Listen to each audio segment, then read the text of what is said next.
Hey everybody, this is Eric Stahl. I'm Gabe Casey. And I'm Daryl Scott. Welcome to the Auto Podcast that didn't find the cats on the last show. Thanks, Regan. We will find them tonight, though. On this episode of Throwing Wrenches, we're talking kegs and cats. Rivian and Amazon. What's going on? Elon's building Utopia in Texas. All that and more on Throwing Wrenches.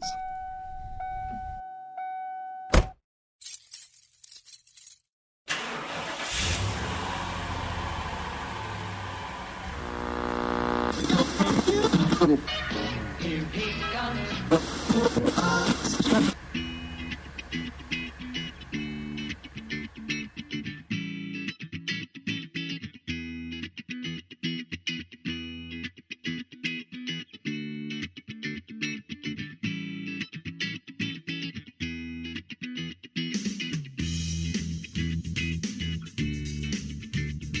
That's what I'm talking about. Yeah, I'm telling you, Gabe's got the funky bass line tonight. Good job, Gabe. Drop that funky beat.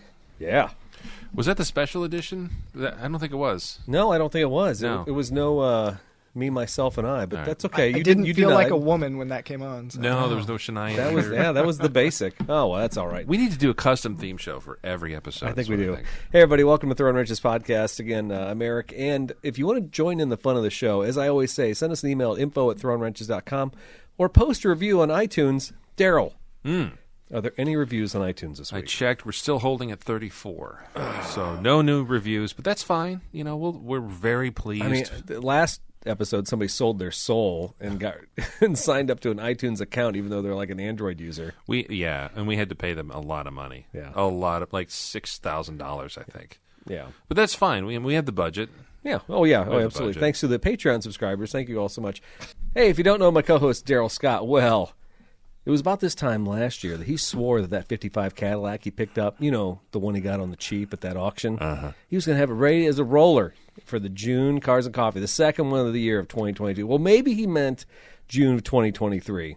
You know, as the great Diana Ross once sang, "You Can't Hurry Love," she may have also been singing about Daryl Scott's love for his Brontosaurus GM as well. That's a good descriptor. Thank you. Yeah. That's very kind. Brontosaurus. No It could have been Phil Collins. He sang it as well. He did. That cover is terrible, though. No, I like it. Really? Yeah. I bet you like "Dancing in the Streets" by David Bowie. That's one of the worst covers ever.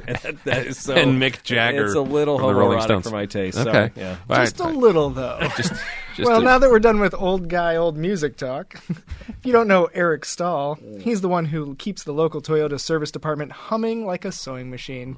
Some famous people use sewing machines to create masterpieces each day, so it might be fair to call him the Calvin Klein of Camrys, or the John Vivartos of Venzas, or the Tim Gunn of Toyotas. Whatever you call him, I call him the one, the only, the fashionable Eric Stahl. I haven't been called fashionable since I was a teen, when I wear my Ocean Pacific wear before it was owned by Walmart. Are those Bugle Boy jeans you're wearing? Exactly. I like your armadillo hat. Thank you. That's nice. That is cool. Yeah, the Red Dirt Racing Team. That's pretty. Is that a real team? No, it's Red Dirt. It's from Halliburton Team. No, Red Dirt's some kind of a Southern Illinois or like Mid-South thing. I don't know. I like it. Picked up at a hat shop or a boot shop down in Marion. Thank you. While you were doing the boot scooting boogie. Yeah. And for those of you who recognize, one of the other voices on the panel here today, well, you might recognize Mr. Gabe Casey. What do Gabe and Lou Reed have in common? It could be their love for Honda scooters, but I think they both have an affection for their Konies. Lou's was Coney Island. Gabe's is a Koni micro truck from Japan.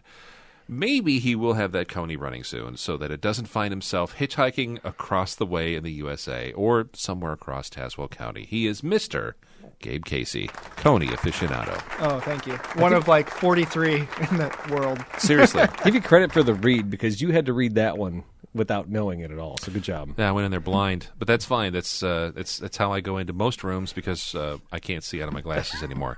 And kudos to Gabe too. You actually got that thing. We'll get into projects, but the last couple updates I've gotten on that, there's some progress in the case. Well, it's been a while, so I've got like a big projects upgrade. Oh. It's good.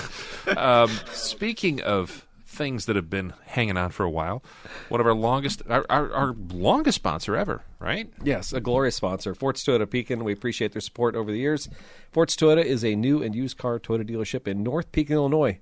As we said in the pre-show, They're not 10 minutes from everywhere. They're 15 minutes from anywhere in the Tri-County area. So if you find yourself in Low Point, Washburn, you find yourself in Dunlap, get on down to North Pekin, Fort Toyota. You can find them on the web, though, if you don't want to make that 15-minute drive at www.toyota-pekin. There you'll find all the new inventory that's rolling in daily, and you'll also find our online scheduler, so you can schedule some of that fantastic service that Gabe maybe alluded to. But there will be no knitting, no fresh clothing, no garb that I'll be handing you, because I do not sew. I don't know where that came from. So, He might give you a Hot Wheel, though, which is pretty cool. That's true. If you bring a kid in, Annalisa will hand you a Hot Wheel car. Get a free cup of fresh ground coffee, get a free alignment check, get a Hot Wheel car.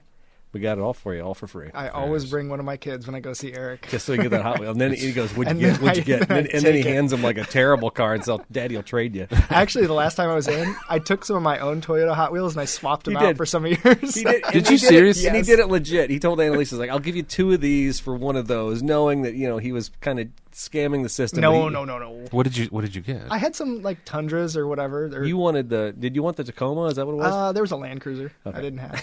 So. the red Kroger Well, one. the problem is I can't buy any of them because Eric Stahl goes to the Kroger and the Walmart and he buys everything. And if he doesn't get it, an off-road guy goes and buys all the off-road vehicles, and I get nothing. There's So, also a let's just say a friend of the show who also supplies Eric from time to time with some wonderful Toyota Matchbox and Hot Wheels And cars. generally speaking, that guy who has a whoa. sorry, okay? that was a microphone pour. No, it's good.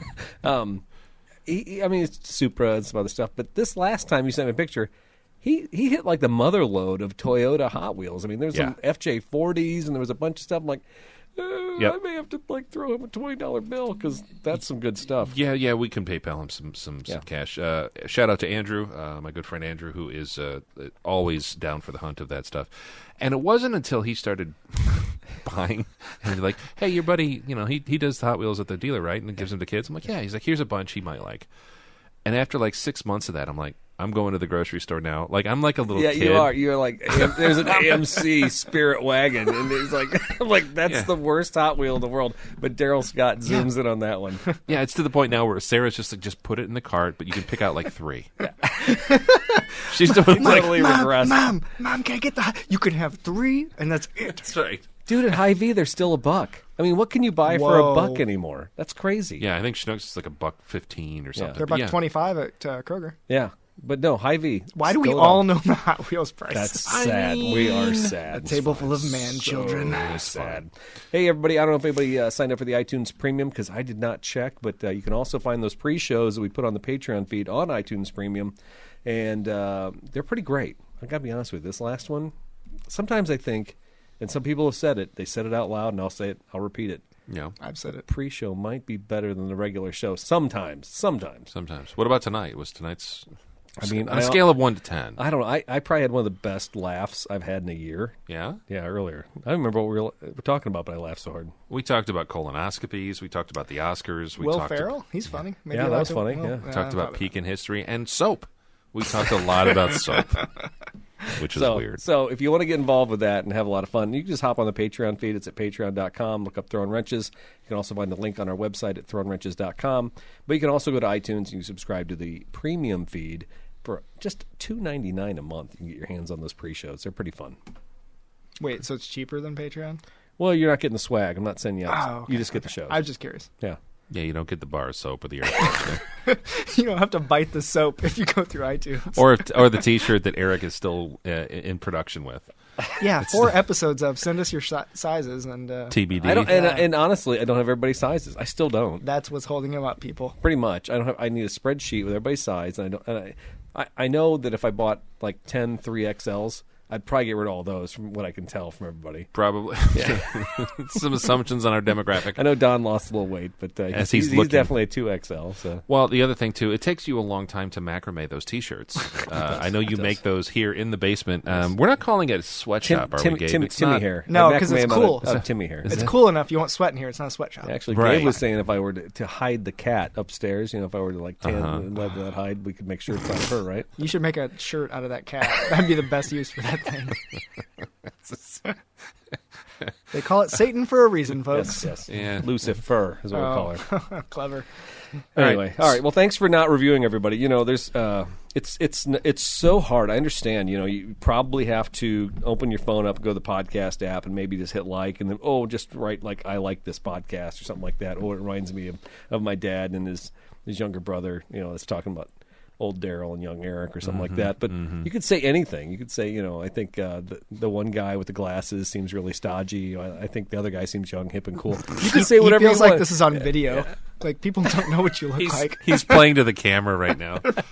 No, he actually just did a cut take, and he's like, I'm on this, and I'm going to there. Camera 1, camera 2. Yeah. No, it's funny. I there were some subtle digs in there, but I like it. I'm going to roll with it. He called you older. He did. No, he's younger than me. It's obvious he's younger than me. Way younger. Yeah. Way younger. Honestly, if we did a lineup, I don't know. It might be close. Eric's already had a colonoscopy. It's fine. We know how old Eric is. And you know all quit about it if spoiling you're the on a pre-show. Patreon listener. Yeah. Yes. It's good. And also, highly recommend everyone get one because Absolutely. of a certain age. It's Yeah, just good thing to do. absolutely. And I mean, colon health is important. And I'm going to tell you, once it's cleaned out, I mean, you eat well for 2 days. It's You nice. do. It But is on nice. ways to not sell a pre-show, tune in to hear about Eric's colonoscopy. We'll probably get 5 new listeners because of this one. All right. We'll get 15 new Patreon supporters. Oh, my goodness. Let's talk about projects, please. Projects. Please. Okay, so remember on the last episode when Regan was there and we didn't talk about what we were supposed to talk about, I said Little Mule might have blown a clutch. I thought I smelled clutch. I was out there. Yeah, you were talking about the big tires and wheels that are on it. It was a little bit too much Yeah, for so I it. was on a little bit of an incline, and it really dug in like it wasn't going to move, and I'm like, oh my God, I smoked the clutch. I've smelled that before.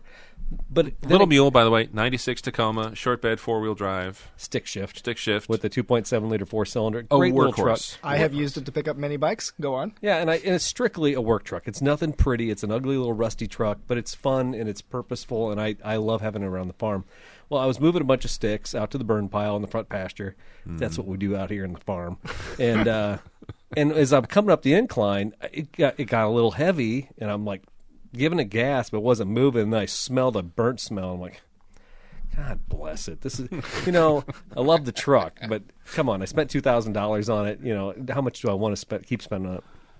So I got back up front, and I saw there was something hanging underneath, and it's a fuel tank strap hanging down there. Okay, so I got to fix that too. So I got a ratchet strap. I climbed under there. Did it right. Dude, I'm telling you what, if you want rust in your face, you climb under a Toyota truck, that's got a fuel tank strap that's broken from rust, Been there. and then just kind of start fastening, trying to find a hook spot while you get your face down there real close, and you'll come out with all new freckles all over your face. It's Call great. that glitter. Yeah. It's factory. It's factory. But got it tightened up. But what I saw was that fuel tank strap on the front strap has a rubber liner on the inside of it, and that was what had wrapped itself around the drive shaft. It wasn't actually the clutch that had smoked. It was the rubber anti-squeak. Yes, and you could see on the drive shaft where that fuel tank strap had wrapped around it. So I mean, it wouldn't take much, honestly, on a drive shaft on a small truck like that to wrap on there for the whole truck to feel like something was going wrong, right? Yeah. Have you seen the videos of people that have run over like pieces of fence or like chain link or? Yeah, that's a great fear of mine. And it goes right around the drive shaft, and it's like, I don't want to touch this. Yeah. There's no way a technician would want anything to do with this. No, just start snipping. Yeah. So I mean, that was the good news, and I was pretty thrilled when I got to work. I'm like, all right, that's cool. I think that was my problem. I got thanks to you and Regan on the Facebook Messenger sending me links to Rock Auto. Oh, cool. Toyota, Did you get some? Yeah, Toyota didn't have the front. I don't think they had the front strap anymore. They had the rear. I mean, I want to replace them both regardless. So I got on Rock Auto. And I got a set of 2 of them. Cool. And they look maybe better than the ones that were on there to get go. So I have those at the store right now. Getting ready to put them on. But in the meantime, the power steering is still screwing up in this thing. I've taken. What's it doing? Well, it howls and screams until you get to the locks. Have you noticed that when you drive it? Yeah. Remember when I texted you after I drove it? Or it warms up after a while and then it starts working fine. So the pump is howling. We replaced the pump with a new Napa pump, and it was 6 months ago. I didn't drive the thing hardly for 6 months. I get back out and I'm like, you know what? It's still howling. I'm taking it in for this fuel tank strap anyway. So I took it in. Like, oh, needs another pump. Okay, that's fine.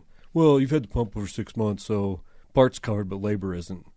Whatever. Just get a pump for it. Yeah. And come to find out, Well, that didn't fix it either. We put another pump on there. Still howling when it sits out there and it's cold. So Really? it could be the rack. I've never seen a rack constrict. I could see maybe a line, but the lines look okay. But I will tell you this, the power steering fluid reservoir, the little mesh screen at the bottom of it, was like caked with almost like dirt. I don't even know what the heck would have been in this thing. Like the cap was off and somebody... The rubbers, the seals inside the rack itself are gone, most You think? likely. Yeah, and Okay. what happens is that, as a GM apologist who has dealt with front-wheel drive GM cars with, GM called it morning sickness. That's cute. That's not offensive. But they actually called it that in their service bulletins and stuff in the 80s. If you look at old Chevy citations and whatnot, that's typically what happens is those seals inside the rack go, and then all the rubber pieces get disintegrated with the fluid, and then it clogs up the pump, and stuff pushes past those seals. It makes it harder until it gets to a certain point. Yeah. You can play around with that Lucas stop leak and conditioner. I'll just replace the rack. I don't have a problem with it. Throw a rack in it. Now, yeah. the problem I'm having right now is like, I'll do this. I'll do that. I'll do another rack. And honestly, you can't buy a little Toyota truck for less than $7 or $8 anyway. Oh, so no. me picking that thing up for $2,000 a couple years ago, it's probably been a year and a half, 2 years now. Oh, or at least. Yeah. 2 years. I still think I'm money ahead if I throw a rack in it. So Yeah, because you can get it running and presentable and Yeah. throw it out there for sale for $4,000. Someone to buy. yeah, but That's the ultimately, I think even for the summertime, I think I'll take the big tires off. I like the big tires in the winter, on the slush and in the sloppy yard. But I'm honestly ready to get the pizza cutters back on it. I think the truck drives so much better. You know that from driving it. It Yeah, wobbles. that's the problem. When you put any type of like bigger tire and rim on a vehicle, Yeah. you lose what it was created for, right? It's Yeah. like taking like a burger at a place, and you're like, oh, I'm going to take off these 3 toppings. Well, that's not really how we designed it, right? It's just not going to taste the same. It's not going to drive the That's a same. bad analogy too. it you're isn't. you're the king of bad analogies. All right. It's a Big Mac, but I'm going to take the middle bun off. Yeah, I don't Well, want the special sauce. It's not. Then it's a double But I'd be cheeseburger. adding. Exactly. See, to be a good analogy, the burger would have to have like an extra patty or something, be like super big and so much meat that you think it's better with more You're meat. not using it as intended. You're not putting the things on it as intended, and so it doesn't meet the original but specs. I'm over adding. You're over engineering it. Yeah, You're yes. throwing more meat and more bread on the Big Mac. Get out of here. All right, I'm done. Maybe I'm hungry. I think you are. I think think you so. should. I think You so. should stop by a Burger King. Yeah. So that's all that's going on in my world right now. And in the pre-show, we talked about my debacle with the windshield on the Prius I'm driving at the dealership for my Memphis travels. That was fun. So, but we won't get into all that. But you don't have to fix it, so Well, we did like fix it. personally, you don't have to fix it. Well, I mean, You're not going to be out there putting a new windshield in with your own two hands. No, Okay. but I can tell you this. So, I mean, that leads the whole conversation. It'd almost be worthy of a show talking about auto glass. People have no idea. When I was talking to my daughter at the time about the cost of that auto glass, Yeah. 2022 Prius Prime, not that it matters if it's a Prime or not, but between the lane departure, the auto moisture sensor, and I'm trying to think what else is up there. There's like 3 sensors. That are built into the glass. Yeah. Okay. Yeah, and they're all fastened on there. They all have their own little brackets to hold them in place. Well, the glass, if you go with a non-factory glass, you can be assured that those sensors are going to fit properly. The density or the thickness of the glass, you may get errors. I've seen that on a 4Runner replacement last year, which blew my mind. You get We did- errors on the car Yeah, itself. and you're yeah, like, yeah. Couldn't see through that non-factory glass, and I'm like, seriously? These companies that are sending out the glass to us can't engineer it properly. So by the time you do that, and now we have to recalibrate those cameras, and we have to make sure that all the codes are out, for anything else. There's $400 in charges there. You could literally have $1,500 to $2,000 windshield replacements now, in a windshield. and people have this is like an iceberg that's coming. That people have no clue. Once their insurance policy starts showing up, or they try and do a claim, and it's a windshield for $2,000. Yeah. What is that all about? I could get it for $150 5 years ago. Yeah, that's 5 years ago. You're right. You could. Also, I will say this as a habitual person who needs windshield replacements: get glass coverage in your insurance, whatever it costs. And I don't normally do it because I normally could get a glass. Yeah. All my old cars from the 90s need a $100 glass. I mean, seriously, I get away with murder. But Weren't you buy, those the best times? Yeah, they were. I looked back the other day because we were talking about windshield replacements and stuff like that, and I'm like, oh, I went to that Glass America place when I had the Suburban. I had a '94 Suburban, and it was a big crack across the field of vision, and it was to the point where like my parents would come down and they'd be like, you really need to get this fixed, and like they kind of hounded my dad hounded me about it quite a bit, and I'm like, okay, fine. So I did, and it was like $230, and it was amazing, and I'm like, this is cheap. But my parents have a 2018 Explorer, same thing. It's got all the bells and whistles and sensors and whatever. They got a rock chip coming back from Florida a year ago, and they got it replaced. And I think it was $1,000. Yeah. A little over $1,000. And the shop had to calibrate stuff, and they had to go back to the dealer. Like, it was a whole thing. And I'm like, well, that's new. But that's what's happening. And That's what's happening. the other scam I've run into now is local glass places will replace the glass, and then they'll charge the programming fee, but then they don't program them. So you pay for it, and the stuff still errors out. Well, who knows if the camera's in or out, on the lane departure. If you're not getting a warning light on the dash, and you're driving the car, they can just say, "Oh, well, it probably didn't move at all. We didn't touch it, so we just put it back in place, so it doesn't need calibrated." So they're collecting that $400 and sticking it in their pocket, but there's a liability there if something were to happen. So if you're a glass guy who's pocketing that money from the insurance company, and you're not programming those cars, you're going straight to hell. I would think so. It's But there is, just like when people mess with things on the interior of the car. I've seen detail videos where people will remove the seats to steam clean the carpet, and they're like, okay, if you're a detail shop, you shouldn't take the seats out, because are you torquing them to spec? Is that if somebody gets in a wreck and a car that was freshly detailed or whatever, you had the seats out, who's to say you knew how to put everything back with the airbags and the stuff like that? So, like, there's this whole thing with, like, culpability, liability, responsibility, and then also just doing a job thoroughly. That it's like uncharted territory. Whereas, like, 50 years ago, someone was like, "Oh yeah, I put a windshield in my '62 Buick. It's no problem. Went down to Home Depot, got the car, got the urethane, and we're good to go." Yeah, I mean, we skipped over this in the pre-show, but Daryl had an article, I think Daryl, called "The Future Sucks." And that's what this reminds me of. It's like, look how complicated everything's got. It's convoluted, it's expensive, and it's like, I just want a windshield. And how often do people get a rock chip? All the It's time. like, maybe you can't get it filled, and it will annoy you to death. Do I want to spend $2,000 to get a new windshield? No. right, and some level too, depending on how bad the crack and stuff is. That's a safety hazard in and of itself. Yeah. Because your airbags, things that work against having a good piece of glass in there at some level. If you've got spider webs and cracks from a rock chip 3 years ago and you're still driving the thing around, that's not really, as what do you call it? The integrity is gone on the windshield. Now, what about also like the insurability cost of like, say you had a 15 4Runner versus a 17 4Runner, and all those features went in there on the 17. Do you have any of that stuff on the 15? Essentially the same truck, but you would. What's the desirability factor? One, and then does this affect resale value that you have that more expensive and all that extra stuff in there? Right. I don't know. So what's the diesel conditioner people have to put in? DPF or DFP? Or? DEF. DEF. So that's going to be, the windshields might be the new DEF. Yeah, It you're might right. be the new, I want a new class windshield where I can just throw in a piece of glass and not have to worry about it. Yeah, That might be a thing. the auto brake. I mean, I do like auto braking in some ways. There's been a couple times where I'm coming to a stop and somebody did something stupid in the car, like took care of it. I don't know Because you that, weren't paying attention. I don't to know take that I care of wouldn't it have yourself. stopped, but it was nice to know that car was ready to hop in there to help out. Yeah. That's one feature I like. The lane departure to me seems like overkill. I've never needed lane departure for me to drive. And if I use lane departure, it literally was for the time, I think I maybe even talked about this in the last show or 2 shows ago, where I had something in the passenger seat cup holder across the car, and I knew if I set the lane feature on, I could like reach over casually. This is the pick problem. up your folks. bag of combos. So I mean, yeah, but you're right. This enables me to be distracted or doing something in the car foolish that I wouldn't have been doing normally. But here's the deal: we can all drive cars without any of these features. Yes. This is not for us.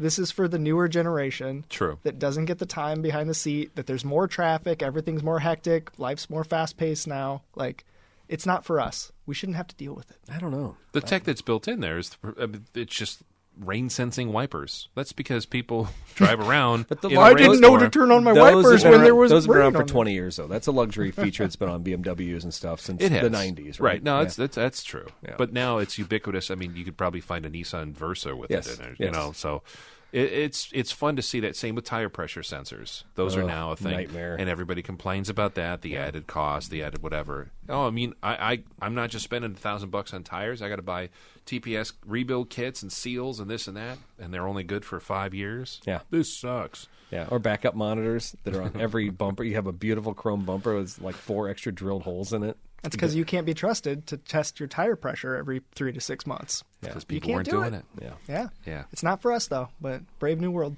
Good thing we're normal. We're Yeah. fine. We're totally We're normal. totally fine. All right, so that's Let's enough. get on to more projects. That's enough. Not about my projects, Daryl. What's going on up in the Auto Mall? Oh, I'm sorry, the Scott Auto Museum of North Peoria. Thank you. Not quite an LLC yet, but I'll get it filed. Gosh, get Thank off you. my back. Appreciate that. No, just planning for spring. It's hard to believe we're into March. We're into mid-March at this point, and starting to see some of the schedules for summer shows and things. Dick's List. Yeah, Dick's List is our local one, and then How about the nudist show? You going to that one? no, a lot of car enthusiasts What? have noticed that. It's been making the rounds on social media. There's a naked car show up in Wisconsin, The and cars aren't naked. Like you got to strip the paint? Yeah. No, you have to go to the clubhouse and get your pass and strip your clothes off and then pull up and park your car. It's, Can you sit in your car and just be naked, or do you have to be maybe out on a? you're asking me like I've been there. Well, you knew about it. It's a thing. I knew about. Oh my gosh, I have to explain. Sorry to interrupt your project. No, it's fine. The only reason I know about it is when I was a kid. This sounds even worse. Yeah, There's nowhere to used go from really here. I talked Dad into it every year. He wouldn't go. No, we had a guy in the neighborhood I grew up in who collected Edsels. And this is going to probably out him because there's only like a handful of people that really collect These Edsels. are the people in the neighborhood. He was a cool guy, eccentric. He used to have a car show in his house, and like everybody would come over, big barbecue. It was great. Also It wasn't. nudist. No, it was clothed. It was clothed. This is a family show, and I'll keep it PG here. But he was an eccentric guy. Him and his wife, super cool, right? I'm in college. Sarah, my now wife, then girlfriend, we were sitting in my dorm room after dinner one night watching The Daily Show with Craig Kilborn. Oh, I love Craig. Do you remember that? Yes, This he is was the how best. old. Yeah. This is probably like 97, 98, something like whenever it was. And they're doing the little interstitial segments, and they're like, so-and-so, it might have been Ed Helms or like Steve Colbert or Carell, one of those early correspondents that are now more famous than Craig Kilborn. They're like, hey, we're going to go to a funky car show in Wisconsin. And they go up there, and it's this nudist car show that's been going on for like 25 years or something like that. And they're going through, and they're interviewing people and whatever, and I see this dude's car, and I'm like, that's my parents' neighbor. I'm not going to say his name, but I'm like, that's him. And they show the car, and then they interview him, and he's standing, they shoot him from the waist up, but he's definitely very hairy and very naked. And I just remember looking at my girlfriend at the time, like, I know that guy. She's like, how do you know him? Do you go to this weird car show? Yeah. What's going on? Long story short, that was weird. He's cool, I guess. But anyways, that show is still in its like 25th year or whatever, and they've been promoting it on a sponsored ad on Facebook. It's everywhere. And it's been the Central Illinois car enthusiast group. It's been in some of my classic car groups. Everybody's sharing it, and they're like, look at this, look at this. And I'm like, I bet you that dude's still going to that show. But, like, who does that draw? I don't... Because, again, I went to that IVAC meeting a couple times, and I am the youngest member. Yeah. And then, like, a lot of car people, a little older, a little typically. different. Yeah. It's not going to, like, be the JDM imports going to the nudist car show. It's going to be the guy with the old Rolls. The old Rolls. Yeah. The vehicle, the Rolls Royce. And the Lots of leather, vets, the lots of leather's vets. going to be wrinkly in that old Rolls. Yeah, I think so. Wow. I think Any it's upholster guys here? Any little tuck, a little pull? it's Yeah. not a show I plan on going Rub some to. cream on it. But if you guys, I'll tell you, if your schedule's free and you want to go, I think it's in August, so you can check that out if you want. You never know. It might be free. Throwing Rich's road trip. Schedule freed up. No, so I'm planning for spring, not that show. The one thing I did do this year is I did not plan and put battery tenders on any of my cars. You get cold too fast for you or what? I'm stupid. I forgot. I've got like 4 of them. I've done it before. One year I was really diligent. Everything out there, even my quad had one on it. Yeah. And I don't think this year I did anything. Like your mowers and stuff. Exactly. So, like, how bad is that? Because I don't normally do that. It's not horrible. And I try to keep it so that I try to keep batteries topped off so that I don't have to go through it. And I actually get a fair amount of life out of my battery. In everything I have, I try to be good about it. But I just forgot to hook it up. And I had a weird thing with the Solera convertible where it didn't want to start. And I'm like, this thing's it's like a 2-year-old battery. There's nothing, or 3 at this point, I guess. But the last time I got in the thing, it has a 6-disc in-dash changer. Oh, yeah. And Cart the magazine, or you keep feeding it? you keep feeding it. Well, I'm going to tell you this. Never keep Okay. Just get them all out now. That's what. So I came in there. There were like Those are gone. there were like 3 discs. It like spatted out all over the console and the Goodbye, floor. Celine Dion. My brother-in-law drove the car when he was here, and he's like, "Yeah, when I started it up, it was like clicking and making weird noises and trying to spit out these CDs." And I'm looking at it, and I'm thinking it just didn't like my Ben Folds 5. It didn't like. I think I had some. That can't be true. It's Madonna in it. I don't know. It didn't like my music Like a prayer? choice. Young Gravy. So I did. I don't know. So I'm like, well, I'm going to put a battery tender on this, but also maybe just not use the CD changer. Remember how cool CD changers were? Like you had a 6 or 10 disc CD changer. You were like, oh, you're Tree Hugger has a 3-disc changer, which is the That's most. not a real thing. No, it's ridiculous. you get bored real quickly Yeah, with 3 yeah. discs. I had an in-trunk 6-disc changer in my Audi TT when I was 20, 21. Baller stuff. My Hilarious. Benz, I had like this. I think I had the 10-disc changer. And you too. never change it. You can't change. You're No. what 6 CDs do I want to listen to for the rest of my life? Oh, so I'll I stick 'em in my I took car. it to a different level. I had 4 cartridges for mine. Oh, so you I preload 'em and swap 'em? Yes. I got there. Well, this ride feels like this cartridge right Ooh. here. Yeah, That's a lot of CDs this for one's one got, ride. This one's got a lot of U2 in it. You know, Kenny Loggins. No, I'm kidding. You listen to good stuff for the most part. So for the most part. Hey, we do not badmouth Kenny Loggins in this podcast. no, okay, all right. Danger Zone. Danger Zone. No, all right. So that's all I got.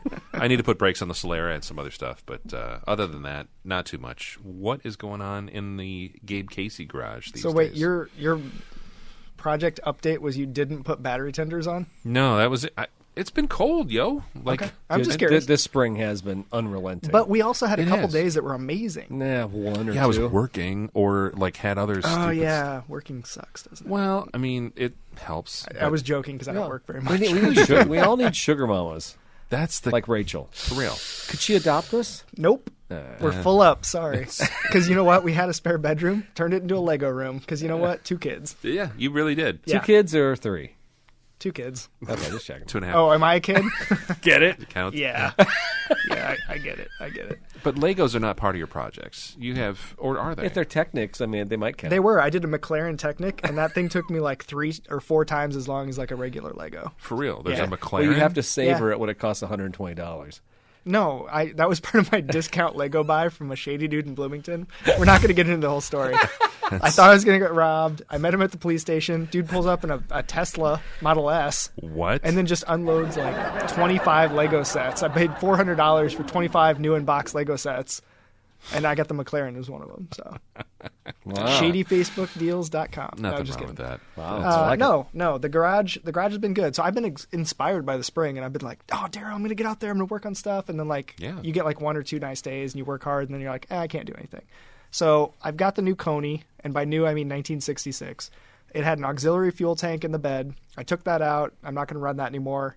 So then I had to get the original fuel tank off. So I had to take like an old receiver hitch in the back off with bolts. So the auxiliary, did it have a pump, or what was the story in that? No, I think it was gravity. Okay. Yeah, it looked like gravity. I forgot about that. It was in the bed, just chilling in the bed with like a ratchet strap. Oh, was it on Yeah. top? Oh, so it Eric was style. on top of this. It was like a Steve Brown low-tech version up top on... Yeah, okay, yeah, it was gravity. actually Okay. in the bed. Yeah. Okay. So I dropped that, and then I dropped the original fuel tank, which looks like it's in good shape. Like there's no giant holes or rust spots or anything. So I've got to get that cleaned out and stuff. But it's just sitting in my garage. The big news was I got the new tires on it. They found tubes. They put forklift tubes in these tires. Nice. And what size? It's a goofy size. It's like It's like an 18 something 10 8. I they're don't like know. 10-inch wide. They're fat. Yeah. They look like a golf cart, but bigger. You didn't get like some awesome like lifted golf cart tire or something for it, you know? I some mean, they're a knobbies? little meatier than the Yeah. ones that were on there before. But They look I- nice. I Move think- over bacon? No. I think they are like trailer or golf cart tires, but then I couldn't find tubes for them. And I talked to that one dude at the tractor show back in the day, and I emailed with him a little, but he just didn't seem that interested after I emailed him, and they're a ways off. So I went down to the East Peoria Tire and Vulcanizing, and they've been awesome. They're like my go-to now. I'm like, tire stuff? I'm not going to do that. Just running down to them. Nice. So They're they on 116 there? Yep. So they got that sorted, and then like I was like, hey, can you take off some 2-piece rim tires? Because I could not get the Chrysler tires off. So I took a couple of those down to them. They got those off in like 10 minutes, they told me after I came back. I'm like, well, that should be cheap. And they're like, Off a 27 Chrysler 60 Series? yep. 60 Series Roadster. Model 60. Model Yep. 60 Roadster, which has, it's not a Model A, but it's that same kind of era. Yeah. Right? Because it's way cooler. It's way cooler and has 2 more cylinders. Yeah. But the tires are different though. It's a wood spoke wheel with a 2-part steel, like a band and a rim itself, right? Yeah, there's I went through so many forum posts and everything else because I'm like, how dangerous are these? People are like, we won't air those up. They're split rims and this and that. And on the Model A's, you have to have a special tool to pull them in to get the second piece off, and there's tension there, right? But on this one, you just hammer it in and out and pry it in and out. So I don't think there's this tension. So I call it a 2-piece rim. I don't think it's dangerous, but whatever. People freak out about that. They freak out about old, the truck rims, the Bud style rims on semis or mid-level trucks, grain trucks, farm trucks. There's everybody's scared to death of doing stuff that people did for 70, 80 years. But people have died, though, right?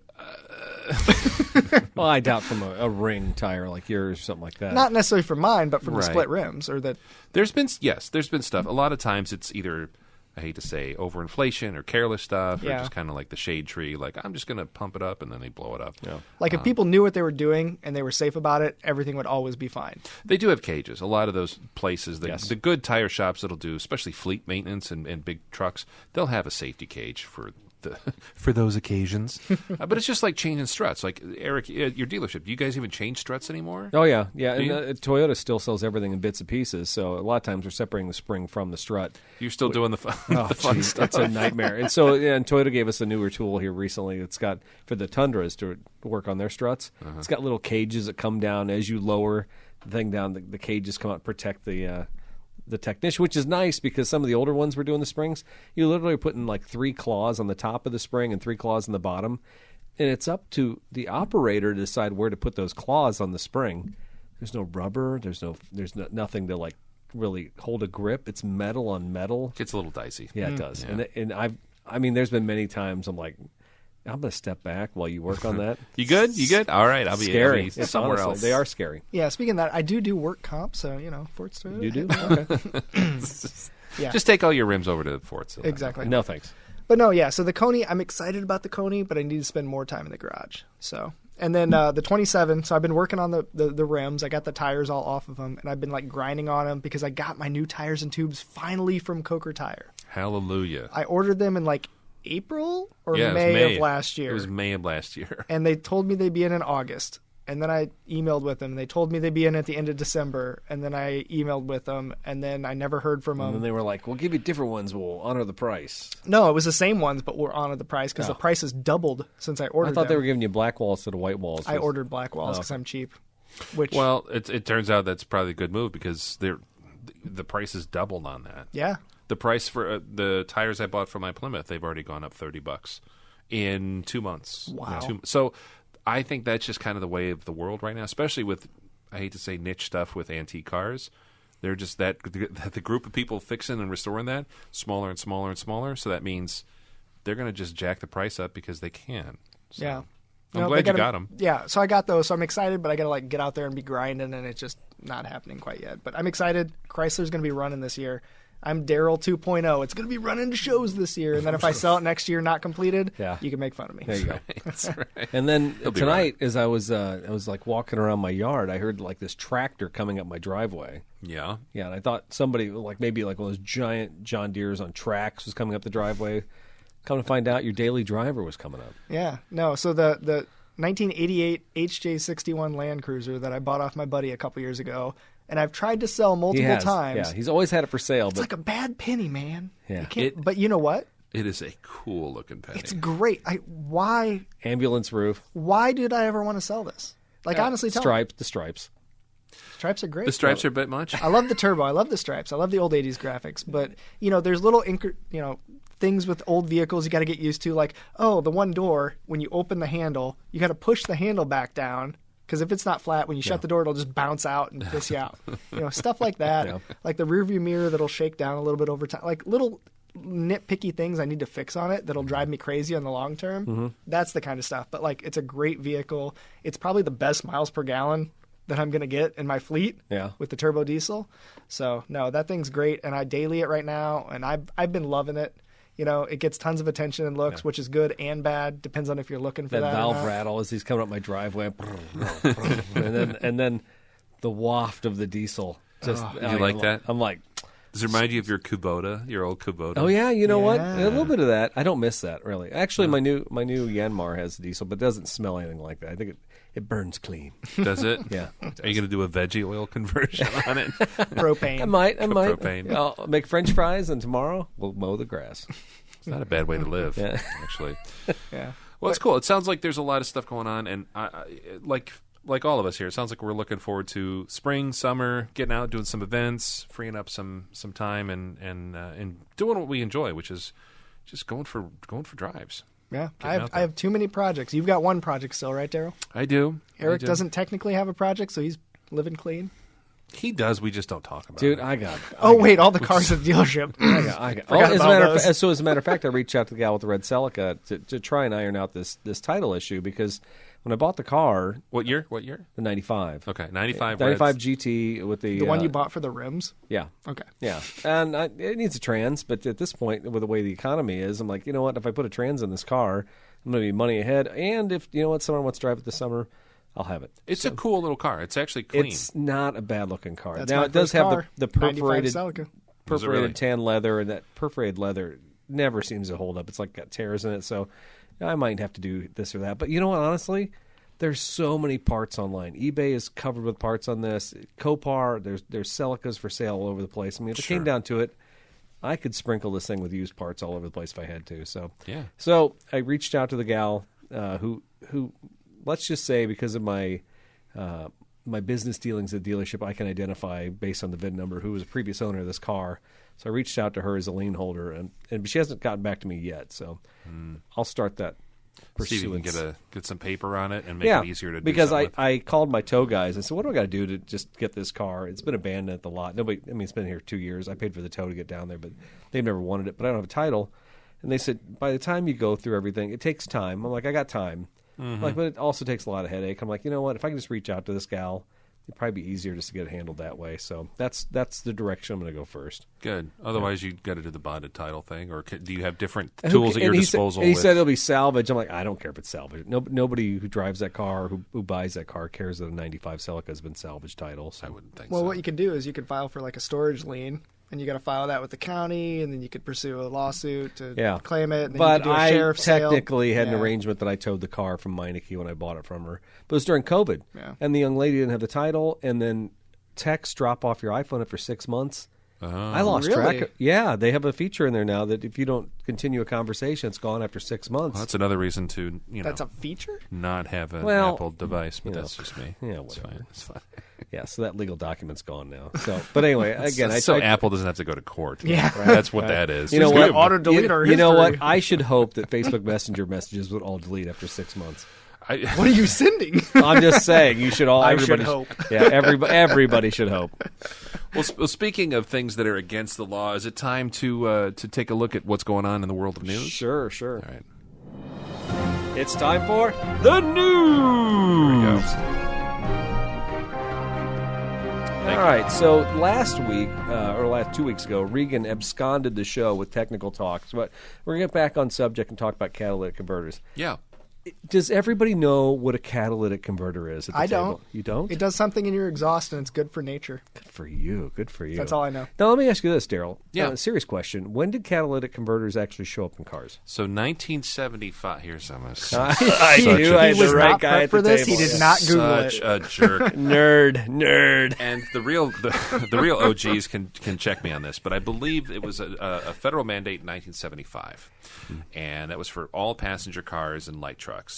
There were certain exceptions. I think, like some light duty trucks and the bigger ones got an extension till 79, I believe. Because, and I only say that because I've had a 76 and a 77.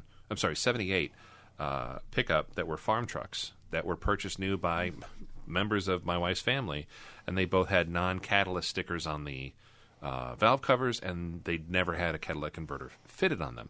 I've also had other cars and trucks from that time period up north, where I grew up in the Chicago suburbs, and they actually had full catalytic converters on them from the get-go. But 75 was federal for all cars, and it actually was kind of a weird thing. My dad remembers being a high school driver's ed teacher at that time, and GM put a big push behind cleaning the environment and blah, blah, blah, and selling all of that technology to people who are teaching younger drivers about all the good things the auto industry was doing in conjunction with the federal government to make the world a cleaner place. Very nice. All right. Well, thank you for that. So, like I said, we were going to talk a lot about catalytic converters in the show. We got a couple news articles, but we'll start them off right here with catalytic converter thefts are on the rise across the country, and Russia of all countries could make it worse. This comes from Business Insider, again, that news agency that I have no idea who they're working for.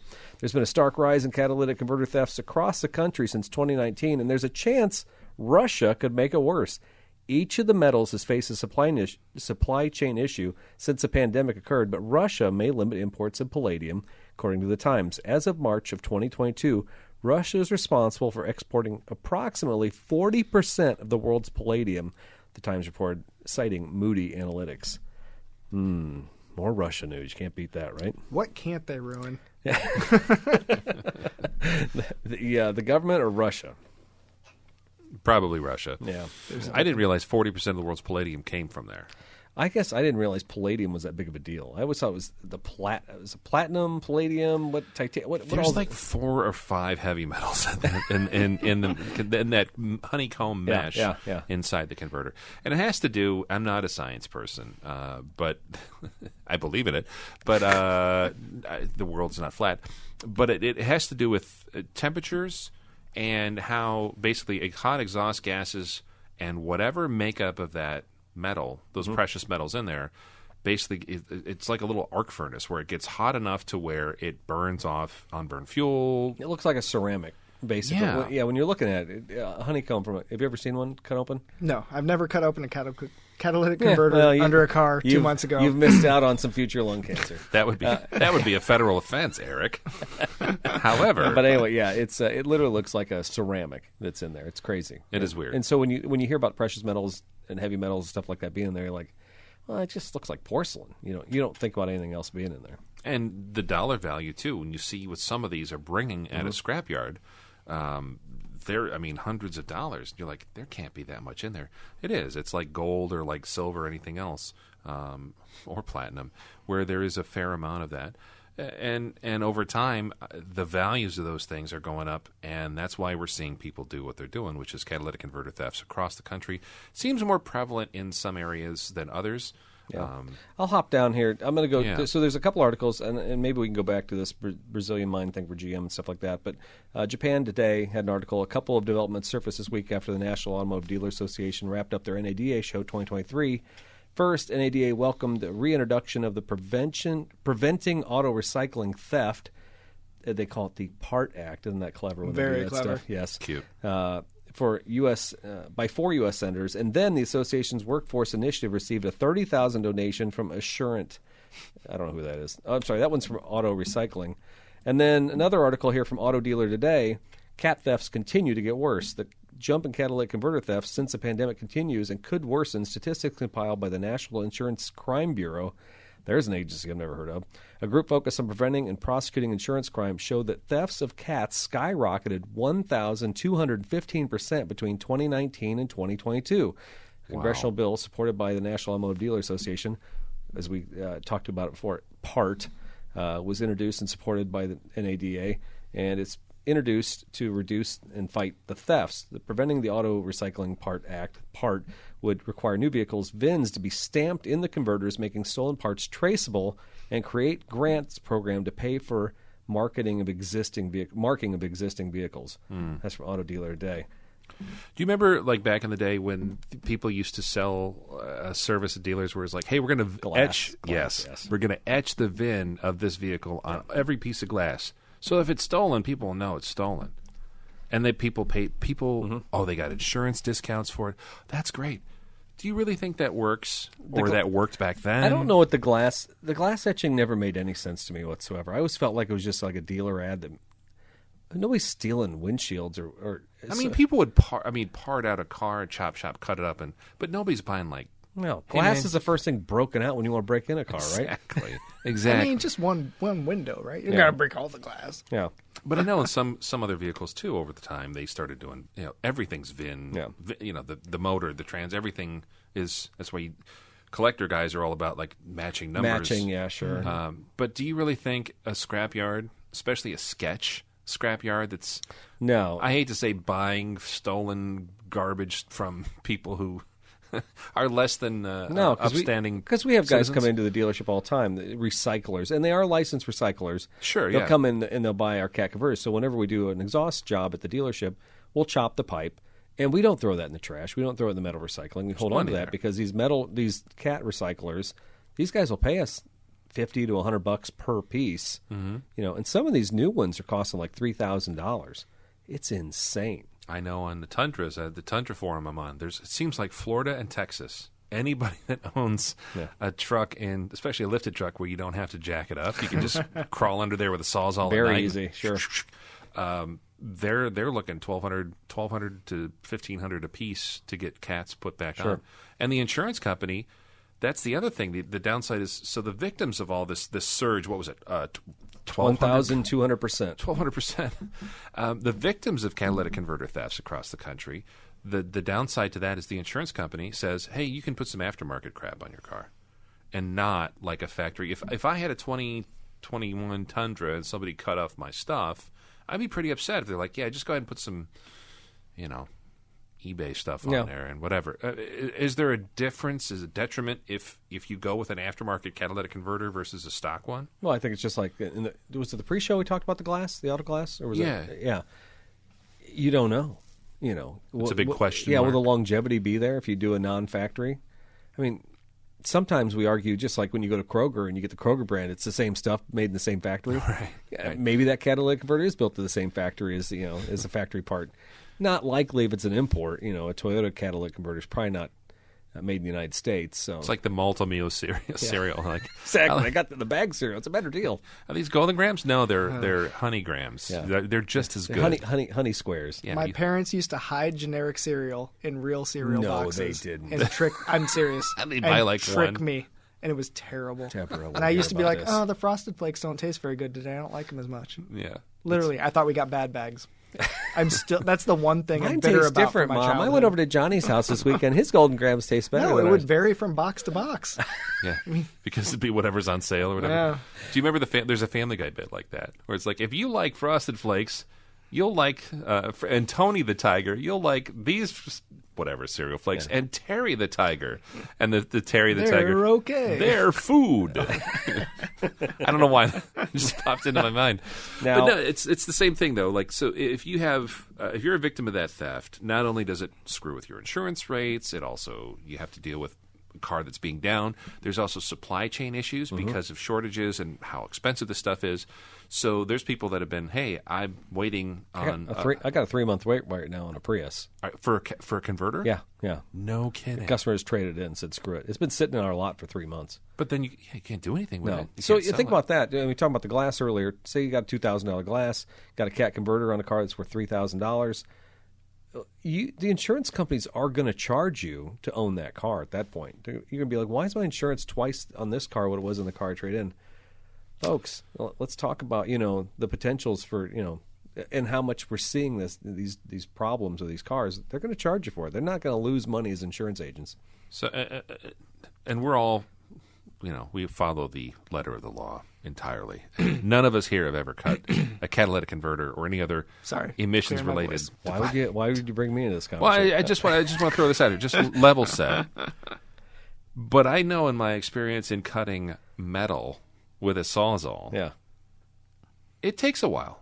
And I've gone through blades, and I've gone through like reciprocating You don't saws deal make with noise. new Japanese stuff like I do, because I think your old stuff. You deal with a different level of steel maybe than I do.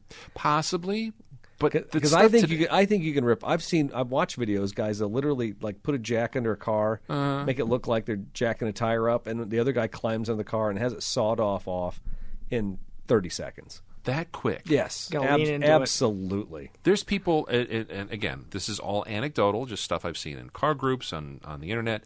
There's people that have said, yeah, they cut stuff off my work van in my driveway, and I heard nothing. Yeah.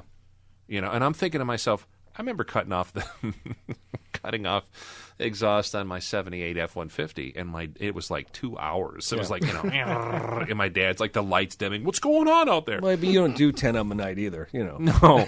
in the dark. I want to know who's making the saw blades that can make that. I got them on Amazon because we cut frames up. I used to torch frames. I'd have the guys sit out there with a torch and just chop them up, and we do the recalls on the frames. Yeah. You can get awesome metal blades for your Sawzall. Yeah. They'll rip through steel like you can't believe. Give me some links later. Anyways, I'm not stealing. Yeah. I'm not stealing. Yeah, converters. whatever. He's not right now because he's terrible at it. Yeah, But after these but he's working on it. He's hints working and on it. tips. Yeah. So there was a narrative that I kind of set up when we were talking about the Regan show here, and part of it was I wanted to allude back to the keg laws. Daryl and I, some people may know this, we have been a bit of a beer geek, in our veins over the years. So I don't know what you're talking about. yeah. So, and in their livers. but the keg law was a huge deal. There was a time when bars didn't want to set their kegs out behind the bar because every yahoo with a box truck would come by and they'd steal the kegs. And next thing you know, they'd chop them up, take them to the recycle yard, and the recycle yard had no conscience whatsoever. They would take the steel and they'd weigh it and they'd be done. Were they steel back then? Stainless usually, right? Yeah, Stainless. yeah. So so what I did is I pulled up an article from 2015. It was All About magazine. Never even heard of that one. California keg thieves. You're on watch. California Governor Jerry Brown, remember that guy? He signed a bill sponsored by the California Craft Brewers Association that makes it illegal to obliterate, mutilate, or mark out a manufacturer's name on a metal keg.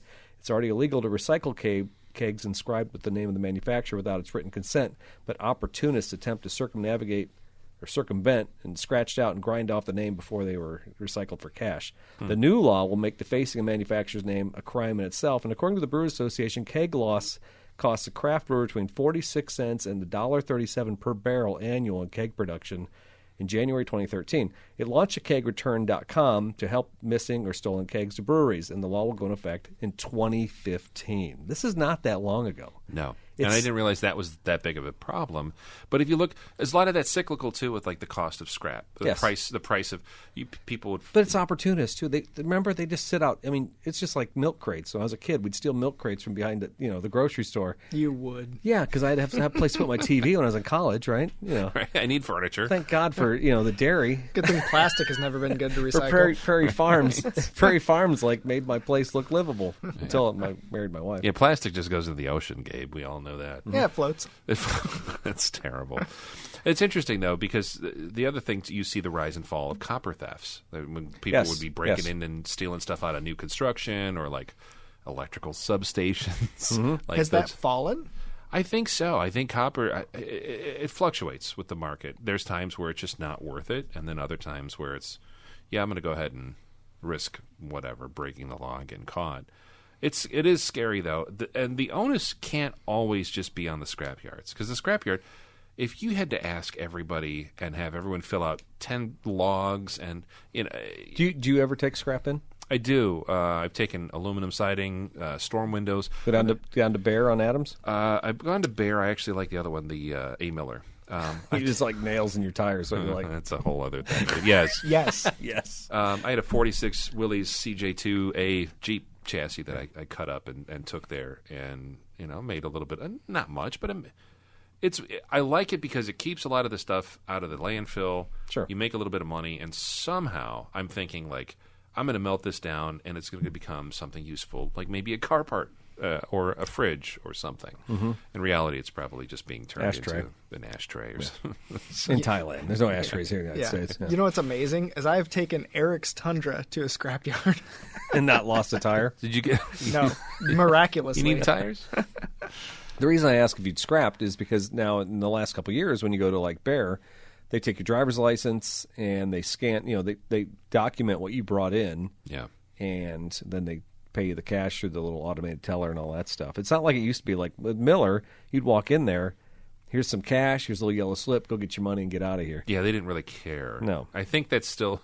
They might be a little loosey-goosey still there. Bear's a little more... on the up and up? A little bit. But still, the onus can't just be on the single business owner. I mean, I know there's state laws. There's at the same... You have to stop it where... I don't know. This gets into the whole chicken and egg thing. Sure. But, like, you have to stop it at the ground level where if somebody's seeing a guy or hearing a guy cutting stuff off the bottom of your truck. I don't know. You shoot him? What are we doing here, Daryl? No, Wait a second. You're the lawyer. Come on. You need to be guiding us here. Is he on your property? Yeah. You can shoot. No. well, I mean, That was not legal advice. There's no client-attorney Okay. relationship. All right. how about working on something? Do people come in with cat shields on vehicles? Have you And so seen that's been the thing right now. I've recommended them. We put them on all of our cars, our loaner cars. that? Do you? Especially the hybrids. Hybrids have, if you're a partial zero emissions vehicle like a hybrid, you have a much more dense cat, and it's longer. It's a bigger item, and it's that $3,000 part I was talking about earlier. Wow. So okay. a cat shield, and that's a company we sell through Toyota for $300. You can. That's installed, I think, on like a Prius. It's basically just a giant plate. Yes, like covers aluminum or stainless, and it's nothing much. It's like 4 or 6 bolts holding in place, but it's covering up all the valuable bits. You could probably still cut it out and fish it out. There'd be a hell of a lot harder though, and you'd take one look at it and be like, "I'm out of here. I can move. I can cut probably 5 other cars out before I get through this thing." Yeah, it's not worth the time. No. So that's the whole point of it. It's not absolute protection, but it It's does a a good job. deterrent. Yes. Yeah. But for $300, I mean, and I would have to think you get an insurance discount at that point, right? I would think, but remember the club? You guys remember the club Yeah, I on remember the the steering club. Oh, wheel? yeah. That didn't work. You could come in with a hacksaw and take those things off. Like, oh, it's made of like kryptonite. I'm like, okay, cool. Like, so locks. What's the old phrase? Locks keep honest people honest. Yeah. That's the thing. Well, good. Was it good fences make good neighbors, according to Robert Frost? Yeah. The last article I'm going to just throw out here on this Portland, Oregon. This just came out last year. A new law aimed at stopping catalytic converter thefts went into effect in Oregon in 2022. The State Bill 803 stops the spike in catalytic converter theft by limiting the metal recycling companies that can buy them, creating a barrier for people selling on the black market. These approved buyers are only allowed to take legitimately acquired catalytic converters, and they can keep the make, model, and VIN of these license number of each and to redeem their value. According to the Multnomah, I guess that's Multnomah. That sounds good to me. County District Attorney's Office. This stops those unscrupulous commercial vendors willing to buy stolen catalytic converters from making any profits. Beer kegs are made up of valuable metal, yet there was an epidemic of beer keg theft. There is no epidemic. That's because there was a market protection in place that made it nearly impossible to profit them by selling them, and there were no buyers, said the Multnomah County Sheriff's Deputy Attorney Kevin Deemer. The bill was fast-tracked to curb the dramatic rise in the thefts across the region. We can't rely on the rest. Oh, my goodness. I'm like tongue-tied. I'm reading too much news tonight, guys. I think that's what it boils down to. Maybe. We can't rely on the arrest and prosecution to solve the problem. SB 803 strikes at the heart of the catalytic converter theft by taking away the market. This will help us get upstream and on the scourge and allow us to focus our limited resources more effectively. Oh, see the way through the limited resources thing, and they're like, if we got a little bit more money, we could handle this, right? Need more people. More Yeah, money. Mike Schmidt, the DA, said that. So, From a legal standpoint, though, what's the most time somebody could do for converter theft? Does it go by dollar amount? You're asking me like we have laws on the books of if you steal a converter, Yeah, value up to $50 or is there's no this- law. If you stole, I don't know, if you have a whole truck bed full of converters, and each one of them is $200-300, let's say $250 a piece. You got 10 of them in there.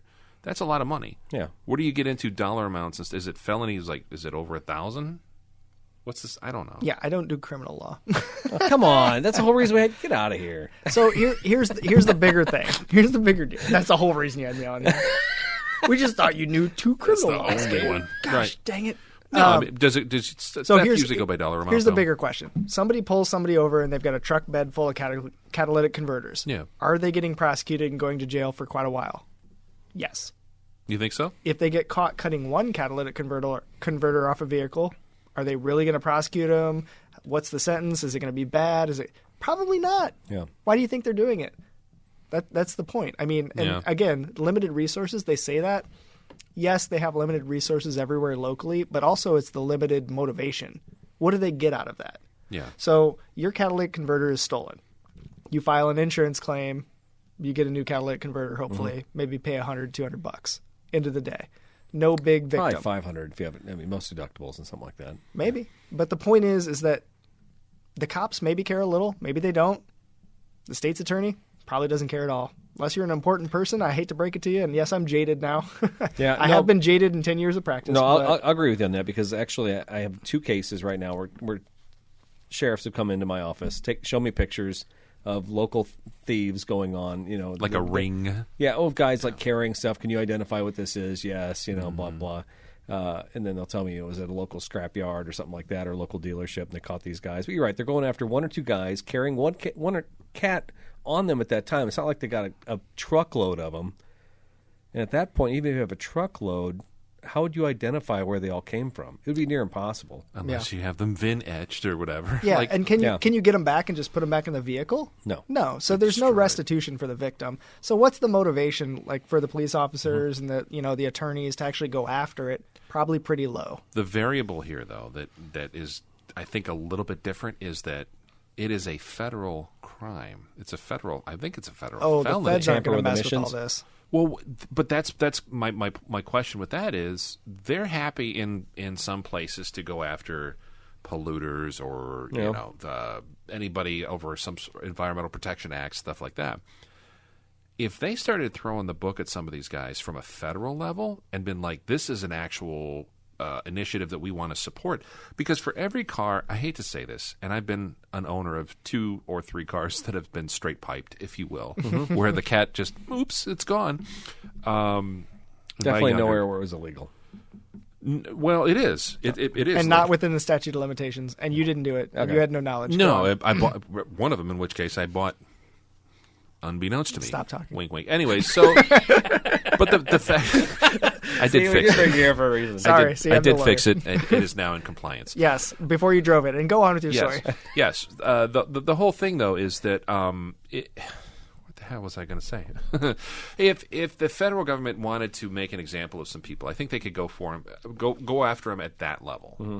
And get them under the fact that the people that straight pipe their stuff after the fact because they either can't afford it or they don't want to mess with whatever, it's that car is now dirty. It's 3-4 times as dirty as it ever was, and they're never going to bring it back into compliance because of the cost. Well, they've done that with the diesel tuner guys and the guys who bypass the DEF systems. Sure. Because they were. I don't know how they got past. I don't even know how they thought it was legal on a new 2022 to remove those systems, but they were doing it, and eventually.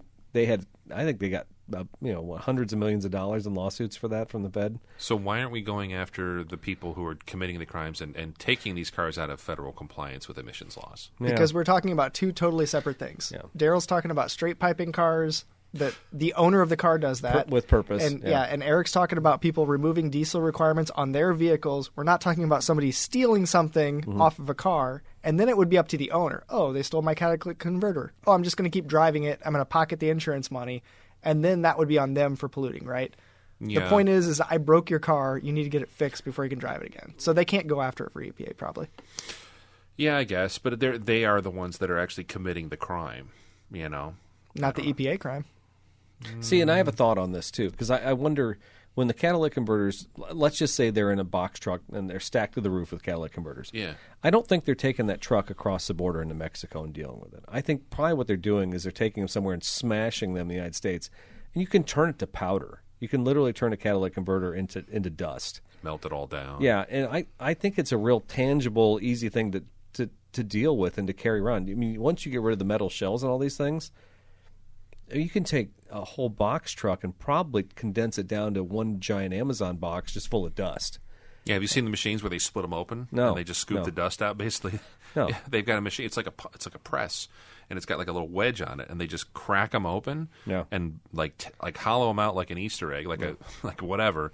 And take the stuff and get rid of the evidence, and then there's no proof of where you got it. Yeah, or what it is. I mean, how many law enforcement agents would look at that and be like, "Oh yeah, that obviously is full of catalytic converter palladium or something like that."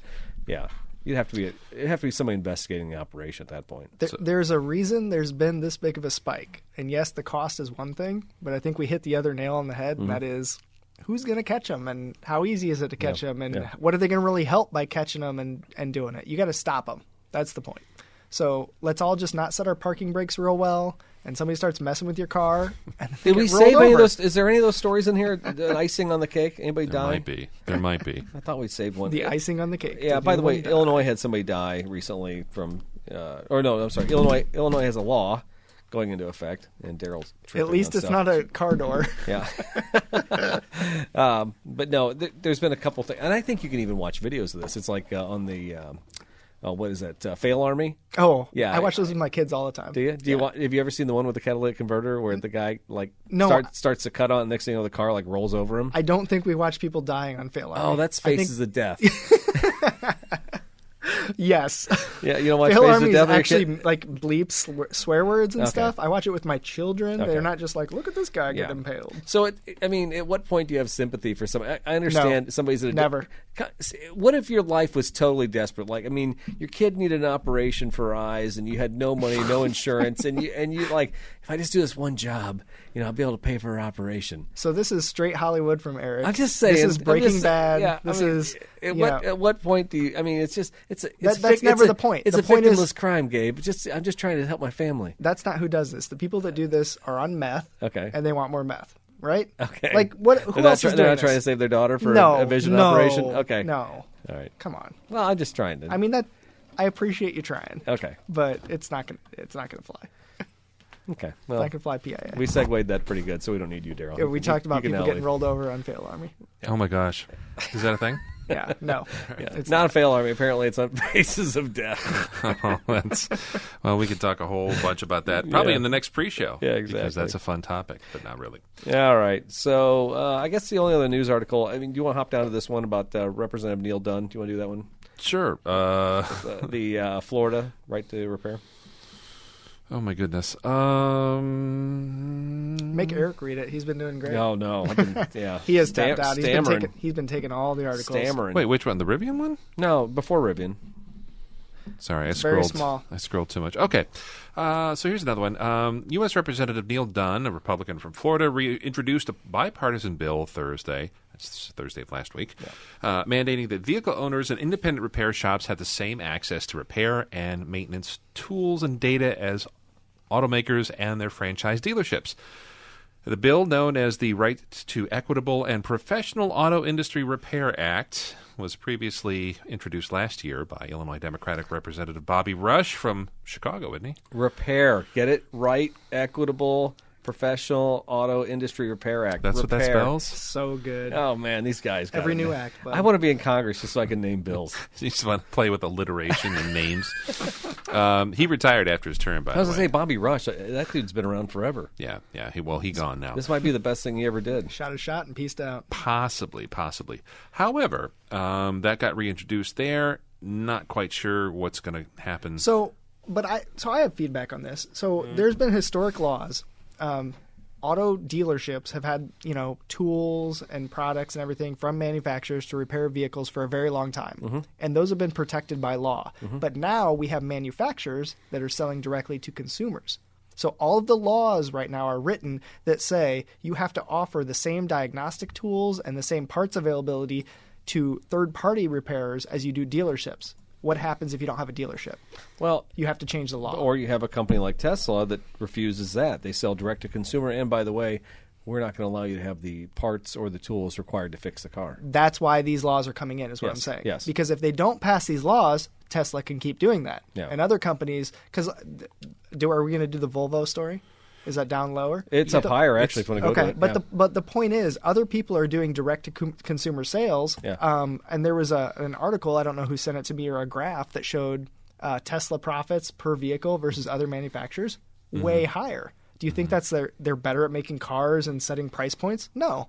They don't have dealerships. They don't have They're that not paying infrastructure. they're not paying a sales commission out of it. They're not paying a dealership. money. But Toyota sells us the car at a cost, and they don't care what happens after that. They don't care what a dealership pays their staff or whatever. But they the- just want the cars bought from them wholesale. But the price is that they sell it to you, they could sell it higher to the consumer. Absolutely, directly, and they could cut us out. So if Yeah, the sure. demand is there, they could cut you out. But the Yeah. dealership, like the franchising, it has a long history in the U.S. There's been big wars between franchises Ongoing. and auto manufacturers. Yeah, because it's been, it's kind of like unions. Like they're fighting against each other for power and control. We talked about this in the Reagan Show. Had you listened, you would know that. It was about basically the equal experience across the country at any franchise dealer, and what the manufacturer's expectations should be for the customer experience. Yeah. And every dealer can be like, my version of the experience is my version, and I don't care what you say. This is how I feel. Exactly. But the point is, all these laws, they can't deal with the new systems. So the new systems we're allowing in of the manufacturer direct-to-consumer sales, we have to make new laws to allow other parties to repair them. Otherwise, you're going to get into price gouging monopolies. Like, oh, I've got a 4-year-old Tesla or a 4-year-old Rivian or Volvo now coming up maybe.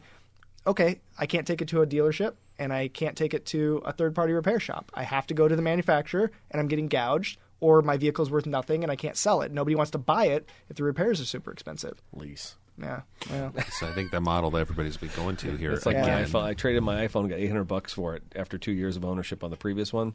I think that's kind of going to be my future with iPhones as they get more expensive, right? Probably. You want to read that Volvo story? You're all about the Volvo. Yeah, this actually kind of ties into what Gabe was saying. Known Volvo apologist Daryl Scott. That's right. Volvo Cars will introduce a direct-to-consumer sales model in the United Kingdom by the end of 2023. Swedish automaker intends to export the concept of two additional markets. It's a notion that's already causing unease among Volvo's American dealers. Not unlike Ford and some other... Yeah. Ford's exploring that as like if we don't think that other automakers are going to start playing around with that in other markets, other countries, I think we're putting our head in the sand. Ideally, and that's been the model for so many businesses. If they could find a way to, I don't know, get a more direct route, Make more money. sure, great. But the trouble is nobody wants to do that yucky stuff in between, and that's the maintenance, the service, the aftercare, the support. That's a huge part of it. Well, think about this. Imagine it was all direct to consumer over the last couple of years, and then the pandemic hit, Yeah. and then the microchip shortage hit, and now we'd have all these cars that had say they were all in lease terms of like 3 and 4 years. Yeah. Well, no, now wait a second. The market's held on. We can't get cars out. Now you have to hold on to these cars for 7 or 8 years. What happens then? You can imagine that chaos. Yeah. Yeah. I mean, a product interruption like that, for people anticipating, constantly changing, and all of a sudden got to hang on these vehicles longer, that could be chaos. Well, what happens if everybody does start leasing? And not to get off on another tangent.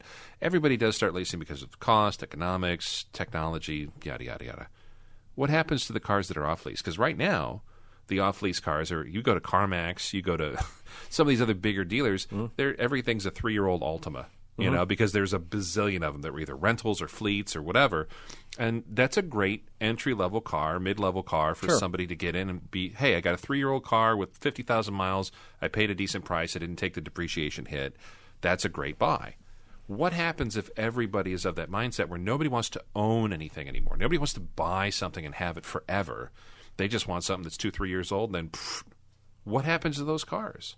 After 3 years, is there a secondary market for them? Where's my iPhone that I just traded in? My iPhone 11 I just traded in for my 14. Like, where's it gone? Yeah. I'll tell you where. It's not on the shores of the U.S. of A. You think it's going overseas? 100%. 100%. You think it's worth it to somebody else in another country? I guarantee it is, because it's still usable. It's functional. It can be updated to a certain point, or what do you call it? Backwards compatible. I've heard ads in other languages from other countries for technology that's marketed as new in that country that is 3 or 4 years old here. Like 3 or 4 generations of phone and things like that kind of stuff. I think we're programming ourselves in a lot of ways because the way we buy technology as it gets more expensive. I think that the car aspect won't be that far removed for the next generation to be like, I'll just lease the car for a couple of years. I'll upgrade to the newest model. And I said this on a previous show, too. I don't believe that model years are going to make that much difference on cars in the future. No. I think software versions, so you'll have a Tesla Plaid. You'll have, whatever version of software. Yeah, it's an X with whatever software feature set. It's upward compatible to whatever. And that's how you're going to address cars. It's not going to be it's a 2023 or something like that. What runs on Windows 2000? Yeah. Can I get that? Your words make me sad. Well, that's just the way I look at the future. I'm sorry. Well, the problem also is that we don't just have cars anymore, right? Yeah. Cars are technology now. Yeah. And you can't separate them. You can't separate the software. You can't, all that stuff. I'm going to sell you my Tesla. Oh, sorry, you didn't buy this package. We're going to pull that from the sale, but you advertised it, and now who's lying? And it's a nightmare. And that's why we need push-button radios. Cars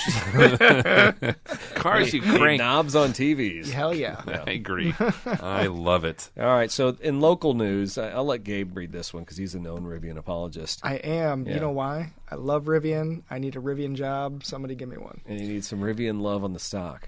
Yeah. You know what? I'm going to buy more stock. I think That's we what I'm should. going to do. Oh. Because you know what? The lower it goes, the more I want it, Eric. Okay. Dude, it was $13 last Yeah, night. well, it might be 12 And tomorrow. by last night, you mean today. I mean, today. And I was like texting my broker, and he's like, "Oh, I'm sick." I get it in the morning, and I'm like, "Son of a." He's like, it's 12:52 a.m. No, like literally, like I sold a bunch of my Rivian stock around $40, and so I looked at like the history today. I'm like, that was 120 shares I sold, and if I spent, or, I'm sorry, yeah, it was around 40, but I sold like $7,000 of it. I'm like, if I bought $7,000 today, I get like 500 shares. Yeah. Yeah. Why wouldn't I do that? Because it could be worth less tomorrow.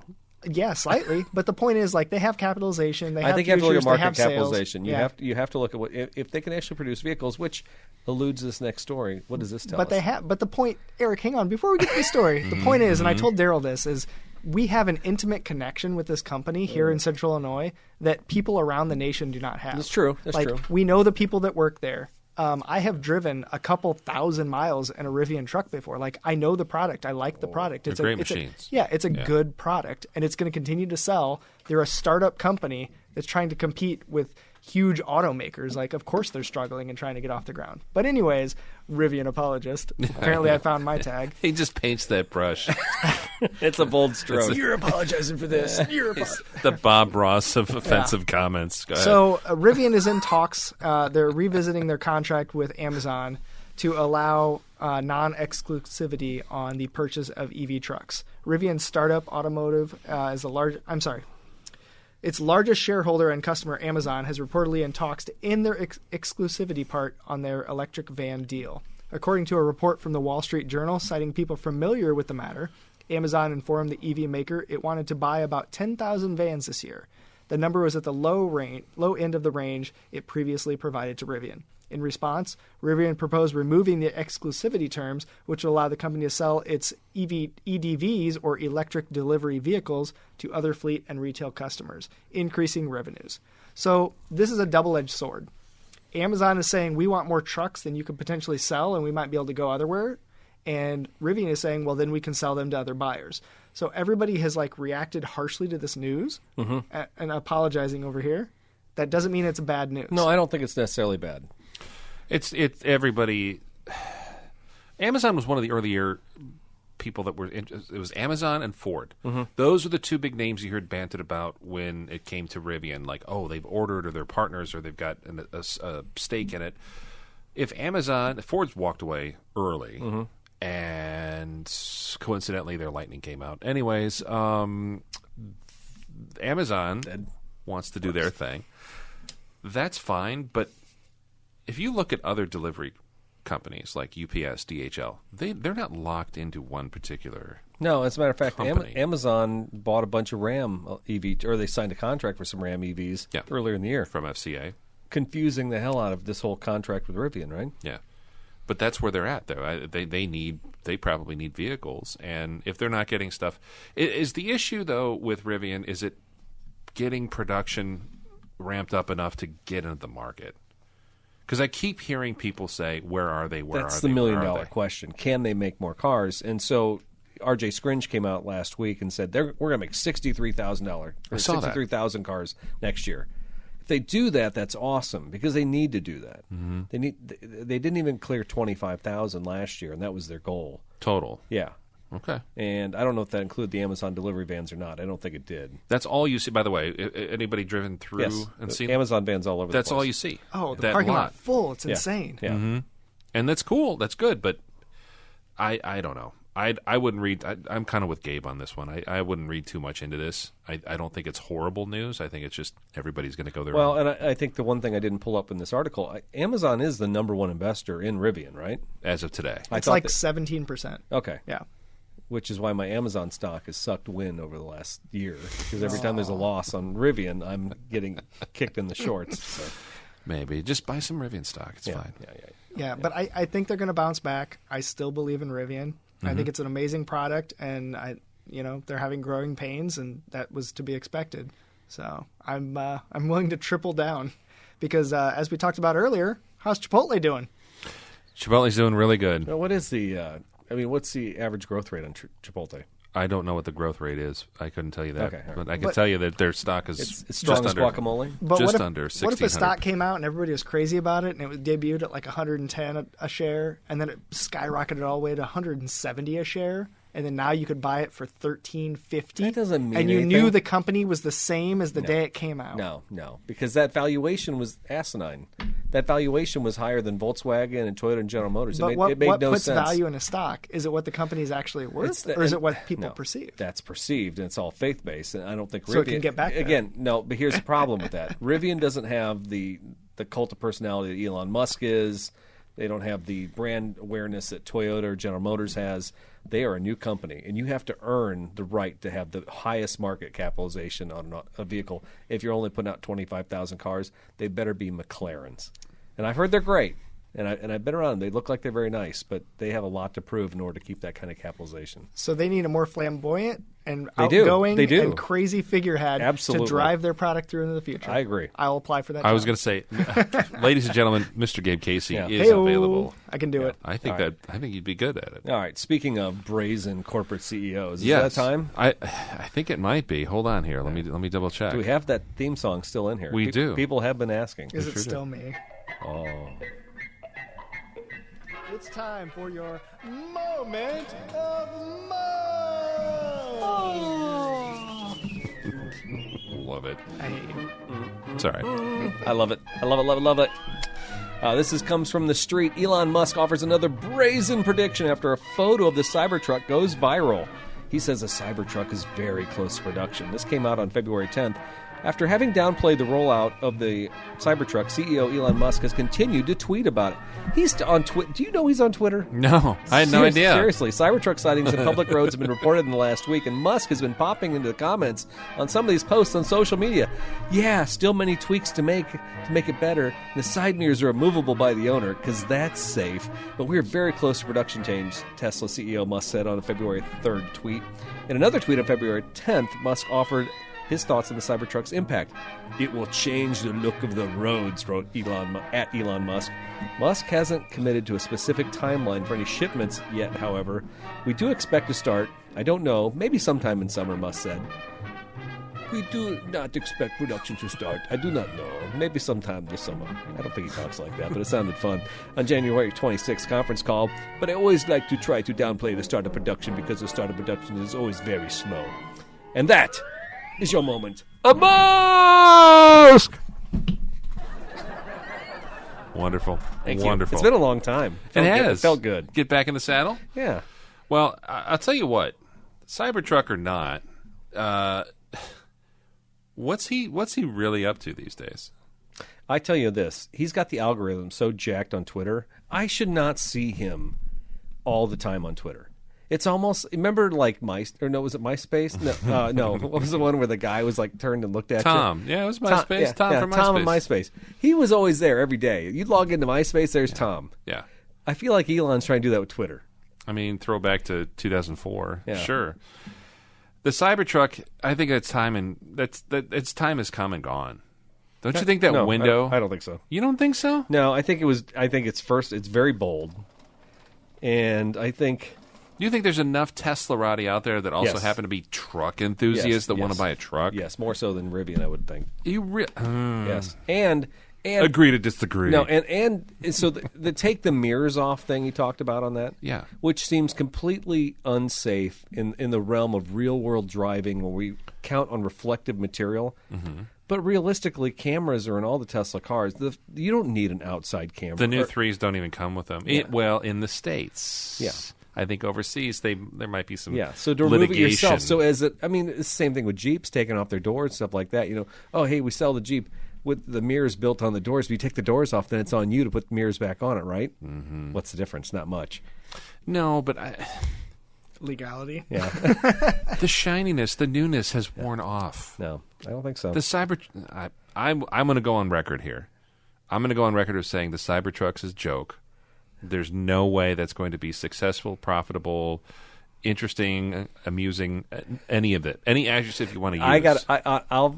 What would be funny is if there was like a little Daryl Scott, like 20 years from now, or maybe 50 years from now, who who found like a Cybertruck from our generation, and it had been like maybe had taken out somebody's house that they'd covered, maybe like some hoarders that held Barn onto the find. car. Yeah, It's got dust on it. And they knew about that car sitting in a warehouse somewhere in Peoria Heights, and they like, oh man, it's one of those Cybertrucks, and that car would have such garish looks and such wild lines. It would be so counterintuitive to today's vehicles at that time. Yeah. It would be very similar to what your Cadillac is to today's population. It would be. That Cadillac's beautiful. Don't you talk about that Cadillac. It's if you pull it out of its time, sure. Yes. But I don't know, man. He's not seeing the analogy. I do, but also that car is very much a product of its time. It really was. And you're right, the Cybertruck is not. The Cybertruck, if you park that next to a Rivian or a Lordstown truck or whatever, This is like comparing cars and burgers. Huh? Right? terrible. The pickles. No, but if you took that Cybertruck and you lined it up with other electric trucks that are on the market, But I don't think, why does an electric truck have to look like, I mean, the Lordstown truck looks like a truck. The Ford Lightning looks like a truck. The Rivian, I'll give it credit, it doesn't necessarily look like a traditional truck in some ways. It's still very close, but it's different. And I think that, and I think a lot of manufacturers maybe are learning this lesson that just slapping electric motors and electric batteries in a steel chassis, a frame chassis, right, isn't enough to call it an EV. And as a matter of fact, it's not productive in the vehicle. The weight ratios, you're just basically pushing around more steel. When you could be using like what Tesla does, framing the car off the battery. Yeah, it's a totally different exactly. approach. So I think there's a lot going on with the Tesla that's still advanced. I don't think that a Lordstown or even an electric Tacoma or something like that, those aren't real EVs. I think the Rivian, I think a Tesla Cybertruck, those will be the real deal going forward. You're gonna go. I think everybody's going to model off. Is that your take? Are we throwing down our takes right now, and we'll revisit in 20 years? I would in the revisit. nursing home? I would revisit that conversation in 5 years. He's a Tesla apologist. Would you go get 3 yards of mulch in your Tesla Cybertruck? Yeah, I think. I mean, Okay. I think the one thing I see about it is it's kind of simple in some ways. It's sturdy and just simple. It's not covered with a bunch of. I think the Rivian is too fancy in some ways. It is fancy. It's very It's nice. too much like a Subaru owner kind of car. It's just like No, nicer than a Subaru. But I'm saying it's that more type, like Mercedes. It's or that type of BMW. owner who's like, oh, I want to have something a little utilitarian, but I'm not really going to use it that way. The Tesla owner is probably the exact same person. I see the look Daryl's giving me. I was going to say, what makes you think they're I any think different? Elon's making it to actually do truck stuff. I mean, he is definitely, when he first rolled out, he was positioning against Fords and stuff like that. He was kind of showing off its skills and everything. So Yeah. I don't know. I think there's just I think there's a better design. There's a better thought process with Tesla going into the truck game. Okay. No, that's a fair take. I'm going to throw down mine, so we'll all have all Okay. of ours. Oh yeah. We So can revisit. let's get a board right I think down. it'll be really hot, and it'll be a fad. And I think people will say this isn't that useful and it's not that great, and I'd rather have Or they'll a change the normal design. EV truck. Nissan, every time Nissan comes out with a radical design, whether it was their vans or I'm trying to think. the Xterra, no. Yeah. The Cube. Yeah, I mean, they come out with radical stuff and they're like, you know what, this van is too weird for people. We got to dial it back, you know. And that may be what Tesla ends up doing. They'll be like, you know what, we really like the Cybertruck, but... Yeah, Elon is the number one in dialing it back. You're right. No, it's not. He'll double down. Yeah, he'll be like, I'm going to make it wedgier. Yeah. Wedgier. Now with more wedges. You thought it looked like a doorstop before. Just you wait. The Tesla Wedgie coming 2025. Oh, boy, oh, boy, oh, boy. Good stuff. Yeah. Good stuff. All right, so I think that's it for. I did have a grinding of the gears, but we don't have to. It's if the show's long, we can pass Just that save right it? to Cars of the Week. Yeah. Okay, yeah, I think it's that time of everybody's favorite segment. I think I'm going to go on a lim and say Yeah, we didn't do one last week. We didn't. Because We- Regan You won. didn't do the segments last week. I know because any of 'em, Because right? I don't think No. Regan doesn't dream dreams of cars in his garage like we do. He's got I cool think stuff. He might be whipped. You know what? He's in that car club. He's got the black leather jacket. He's rolling around with his crew. Did he have cigarettes rolled up in his T-shirt last week? some Lucky Strikes. I think he no, might have. Well, he doesn't. he might be No. better than us. Regan might be too cool for school, but Daryl and I still show cars to each other all the time. As a matter of fact, today he sent me something. I don't even know what the heck that thing was he sent me. Which And one? the- Which and, one? and there was that blue teal Corolla thing. It wanted to be a Corolla in a former life, but it was right-hand drive, and they called it something else. It was like a Carib or something. Yeah. I don't know. Now, there's a chance if I had all the money in the world, I would buy that car and I'd put it in my garage, or I'd at least put it in the Forts building, just because I got to have it. Sure. I mean, that's cars of the week. I would buy it if I could. And then you have it. But then my wife would say, no, you're not getting that. So, and by the way, if I had $3,000, I probably wouldn't buy that anyway. No, But it's fun to dream. it's fine. And that's cars of the week. That's what this segment's all about. Eric went old school. Gabe, you have some old school. Actually, all three of us went old school this week. It's because the future sucks, Daryl. The future does suck. That's the name of I this gotta wear episode. shades. The future's so bad. I gotta wear shades, so I don't have to look at Throwing it. poopy at me. That's right. That's right. And none of us, by the way, picked a Cybertruck. So, Eric, why don't you kick us off, as you normally do, with your man. classic British ride? Yeah, this was on a Bring a Trailer, and it's a 1959 MGA.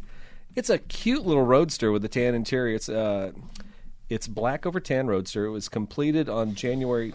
Completed? Complete, I guess it means it was manufactured. In January 13th of 1959. That's very specific. Yeah. You do I'll that? say. So you classic car guys get down to the day and the hour? it's These birthday. Things, yeah. Some people can. Some people did. That would be cool to put the birthday in my calendar. That might be another reason to buy this car, Daryl. Yeah? Yeah. Anyways, for American export market, it's said to have remained in a long-term ownership in Alabama until 2011. A committed relationship. In Alabama. Oh. No, I'm kidding. No, monogamous? It didn't say monogamous. I don't know. They could have shared No a other little bit. cars. After Oddly which, specific listing.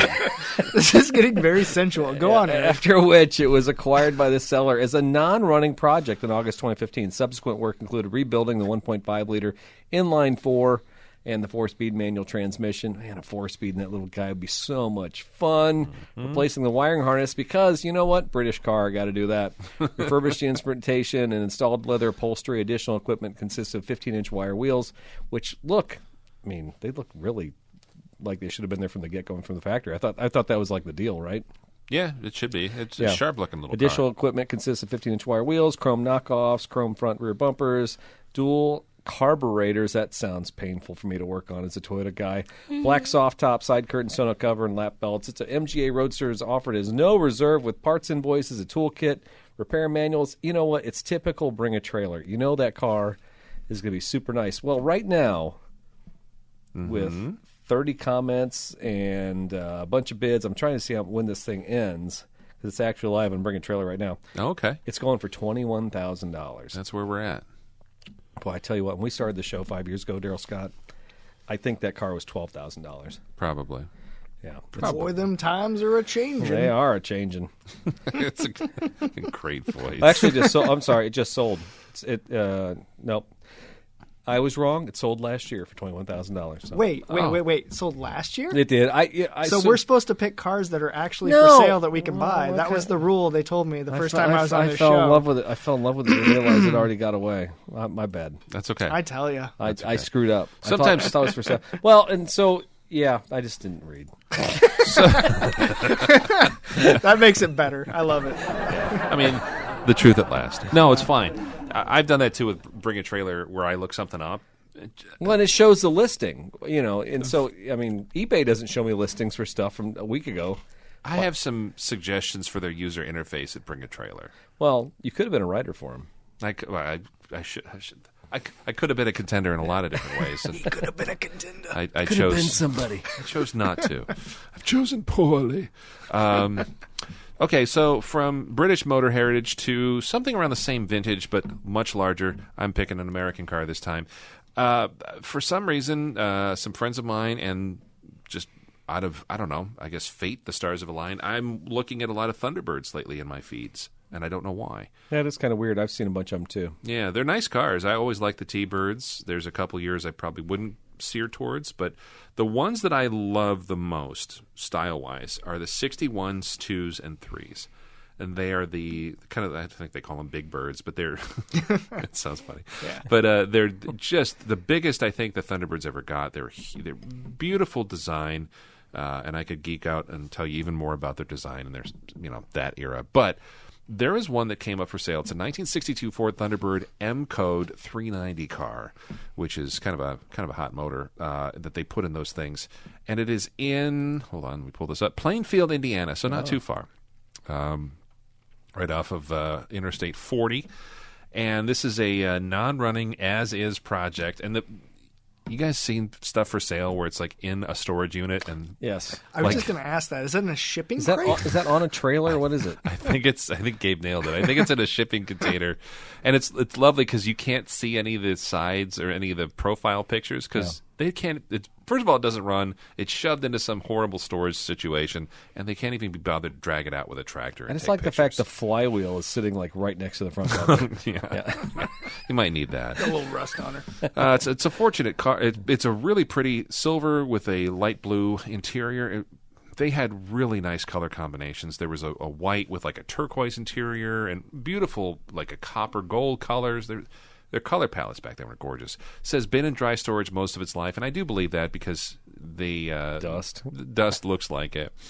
I would love something like this, especially if you had a big 390, a big FE block motor. That would it'd be a good cruiser, a good highway car if it was done up. And $10,000 though, a little steep. So little steep. I'm looking at this picture, and of course, you seem to like old cars with bad paint damage. So Yes, that's my go-to. It's my but, toxic trait. but where the fender meets the hood, Yeah. is that a chrome strip that goes from the mirror all the way down to the front bumper? Sure does. Stainless, yeah. Holy smokes, man! Yeah, and it's about 7 feet long. And the fun part, if you ever had to get those bumpers re-chromed, you really want some nice straight bumpers, and this thing's all dinged up. So Yeah, this, I thought that I didn't know if that was like a bad picture or what that was. No, I think she's been dinged, as we call them, grandpa dents or whiskey dents, especially the old cars. My 64 Chevy was like that. One of the quarters was all dinged up. It was like, yeah, the guy, so the story I got when I bought the car was the old guy was backing out of the garage that owned it, and he hit a tree, and his family took his keys away from him and sold the car. And I'm like, I believe that. I completely that believe tracks. And then you search the VIN and find out it was like a horrible homicide or something like that. it was in a shootout. That was a head hit. It's a police chase. Oh, I found hair in it now. That's my pick. If I had $10,000, I probably would try to bargain down to about $5,000 and then spend $10,000 to $20,000 restoring the car. What do we always tell each other, Daryl? Find the deal. It's all about the deal. No what? You have projects at home. Yeah. Whoa. No, it's true. Come No, on. we tell that to each other regularly. That's why I'm saying it. We keep we're each like, other oh, on this is cool. Like, it just needs a little work. It just needs that. Oh, I've got projects at home, or you've got projects at home. Yeah. I want a Mustang. You have Mustang at home. Yeah. Mom, I want a sandwich. We've got a sandwich at home. Anyways, Gabe, you also went old school, and I'm proud of all three of us, by the way, that we picked something like kind of outside our comfort zone, older. I like that. Yeah. No, I mean, I've been eyeing these for a while, and I think I maybe got the year wrong. I think it's maybe a 1948, but it's either a 48 or a 49 Dodge Power Wagon. There it is. And There's the it picture. is as local as you can get. Oh, I will man, that's cruise awesome. about 10 minutes from Eric's house and go buy this thing right now. It's in Pekin, Illinois. For real? Yeah. Wow. They want- Freels? Yep. Yeah. For reals.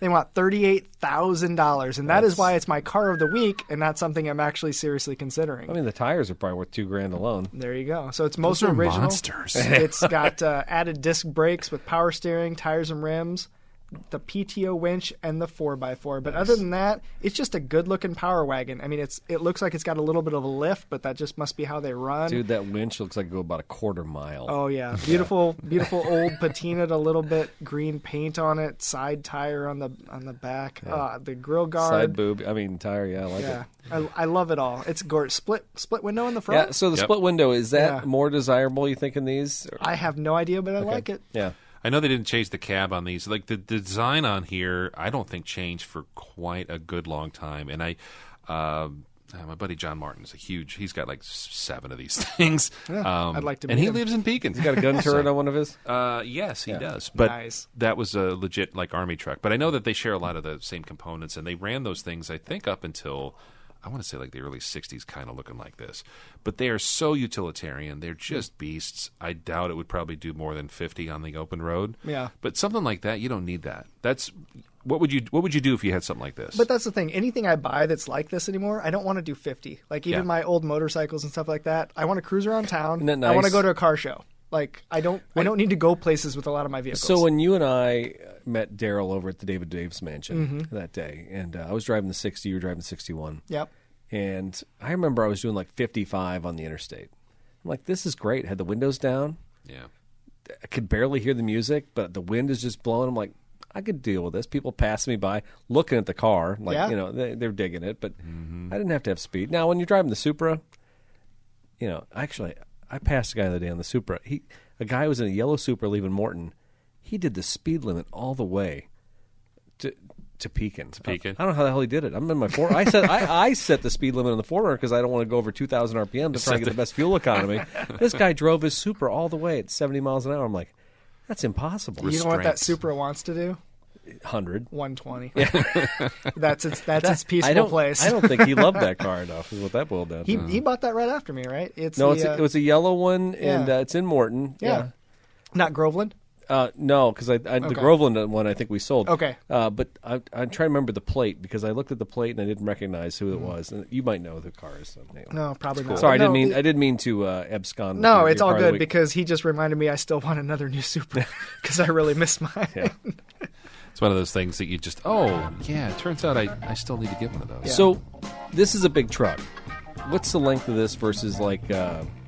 Do you have any idea what the length is? No, I have no idea, but it doesn't look bad. It looks doable. How long do you think these are, Joe? Probably like, I'd say 18 feet. Yeah.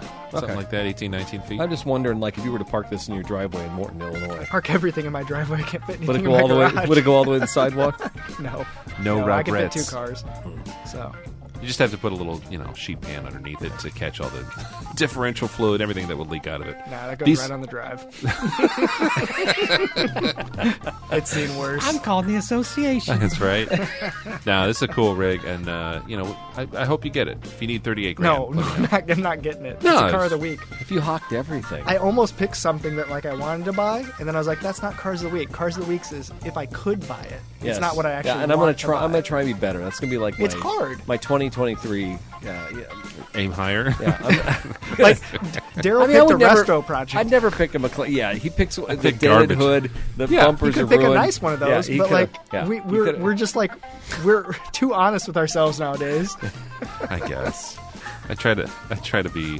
This is unrealistic. Well, Attainable. the problem is when Daryl picks a car of the week, it's actually a possibility half the time. Like he might drive over and get it. He already knew the town it was in. I'll give you a ride. It's an undrivable dream. Is what I owe it you a is. trip. Do you? Well, Hammerschlagen. you never know. We might have some stuff planned in a couple months or so. Yeah, I might see you in Wisconsin next month. I don't know. All right. Well, We're this has crazy. been totally fun. I thank you again, Mr. Gabe. No, Casey, thank you for the coming to invite show. back. I Yeah. appreciate it. It was fun. Yeah. No, always fun. Always a pleasure. I don't know if we solved the catalytic converter crisis in the United States. We'll solve but- that tomorrow. But I think people now understand what's going on. Yeah, And that's our job. Not only entertain, but to inform. I agree. Thank you for listening. As always, info@throwingwrenches.com. And even if you leave some comments for Gabe, we'll make sure we loop him in because Gabe is now what? You're like a 6th or 7th time. Oh. I think Oh. you surpassed Regan. I don't know how you count it. I don't- Because we did shows and I've been guest. I'm looking for the- now I just kind of float around like one of those eye boogers. The Alibaba velvet jackets are coming. We're going to have to order those and some more soap. Yeah. I just want stock. That's all I want. Oh, my gosh. All right. Well, until next time, I'm Daryl Scott. This is Eric Stahl. I'm Gabe Casey. See ya. That timed out perfect. Perfect. Beautiful. Look at you with your Ears are music. sweating.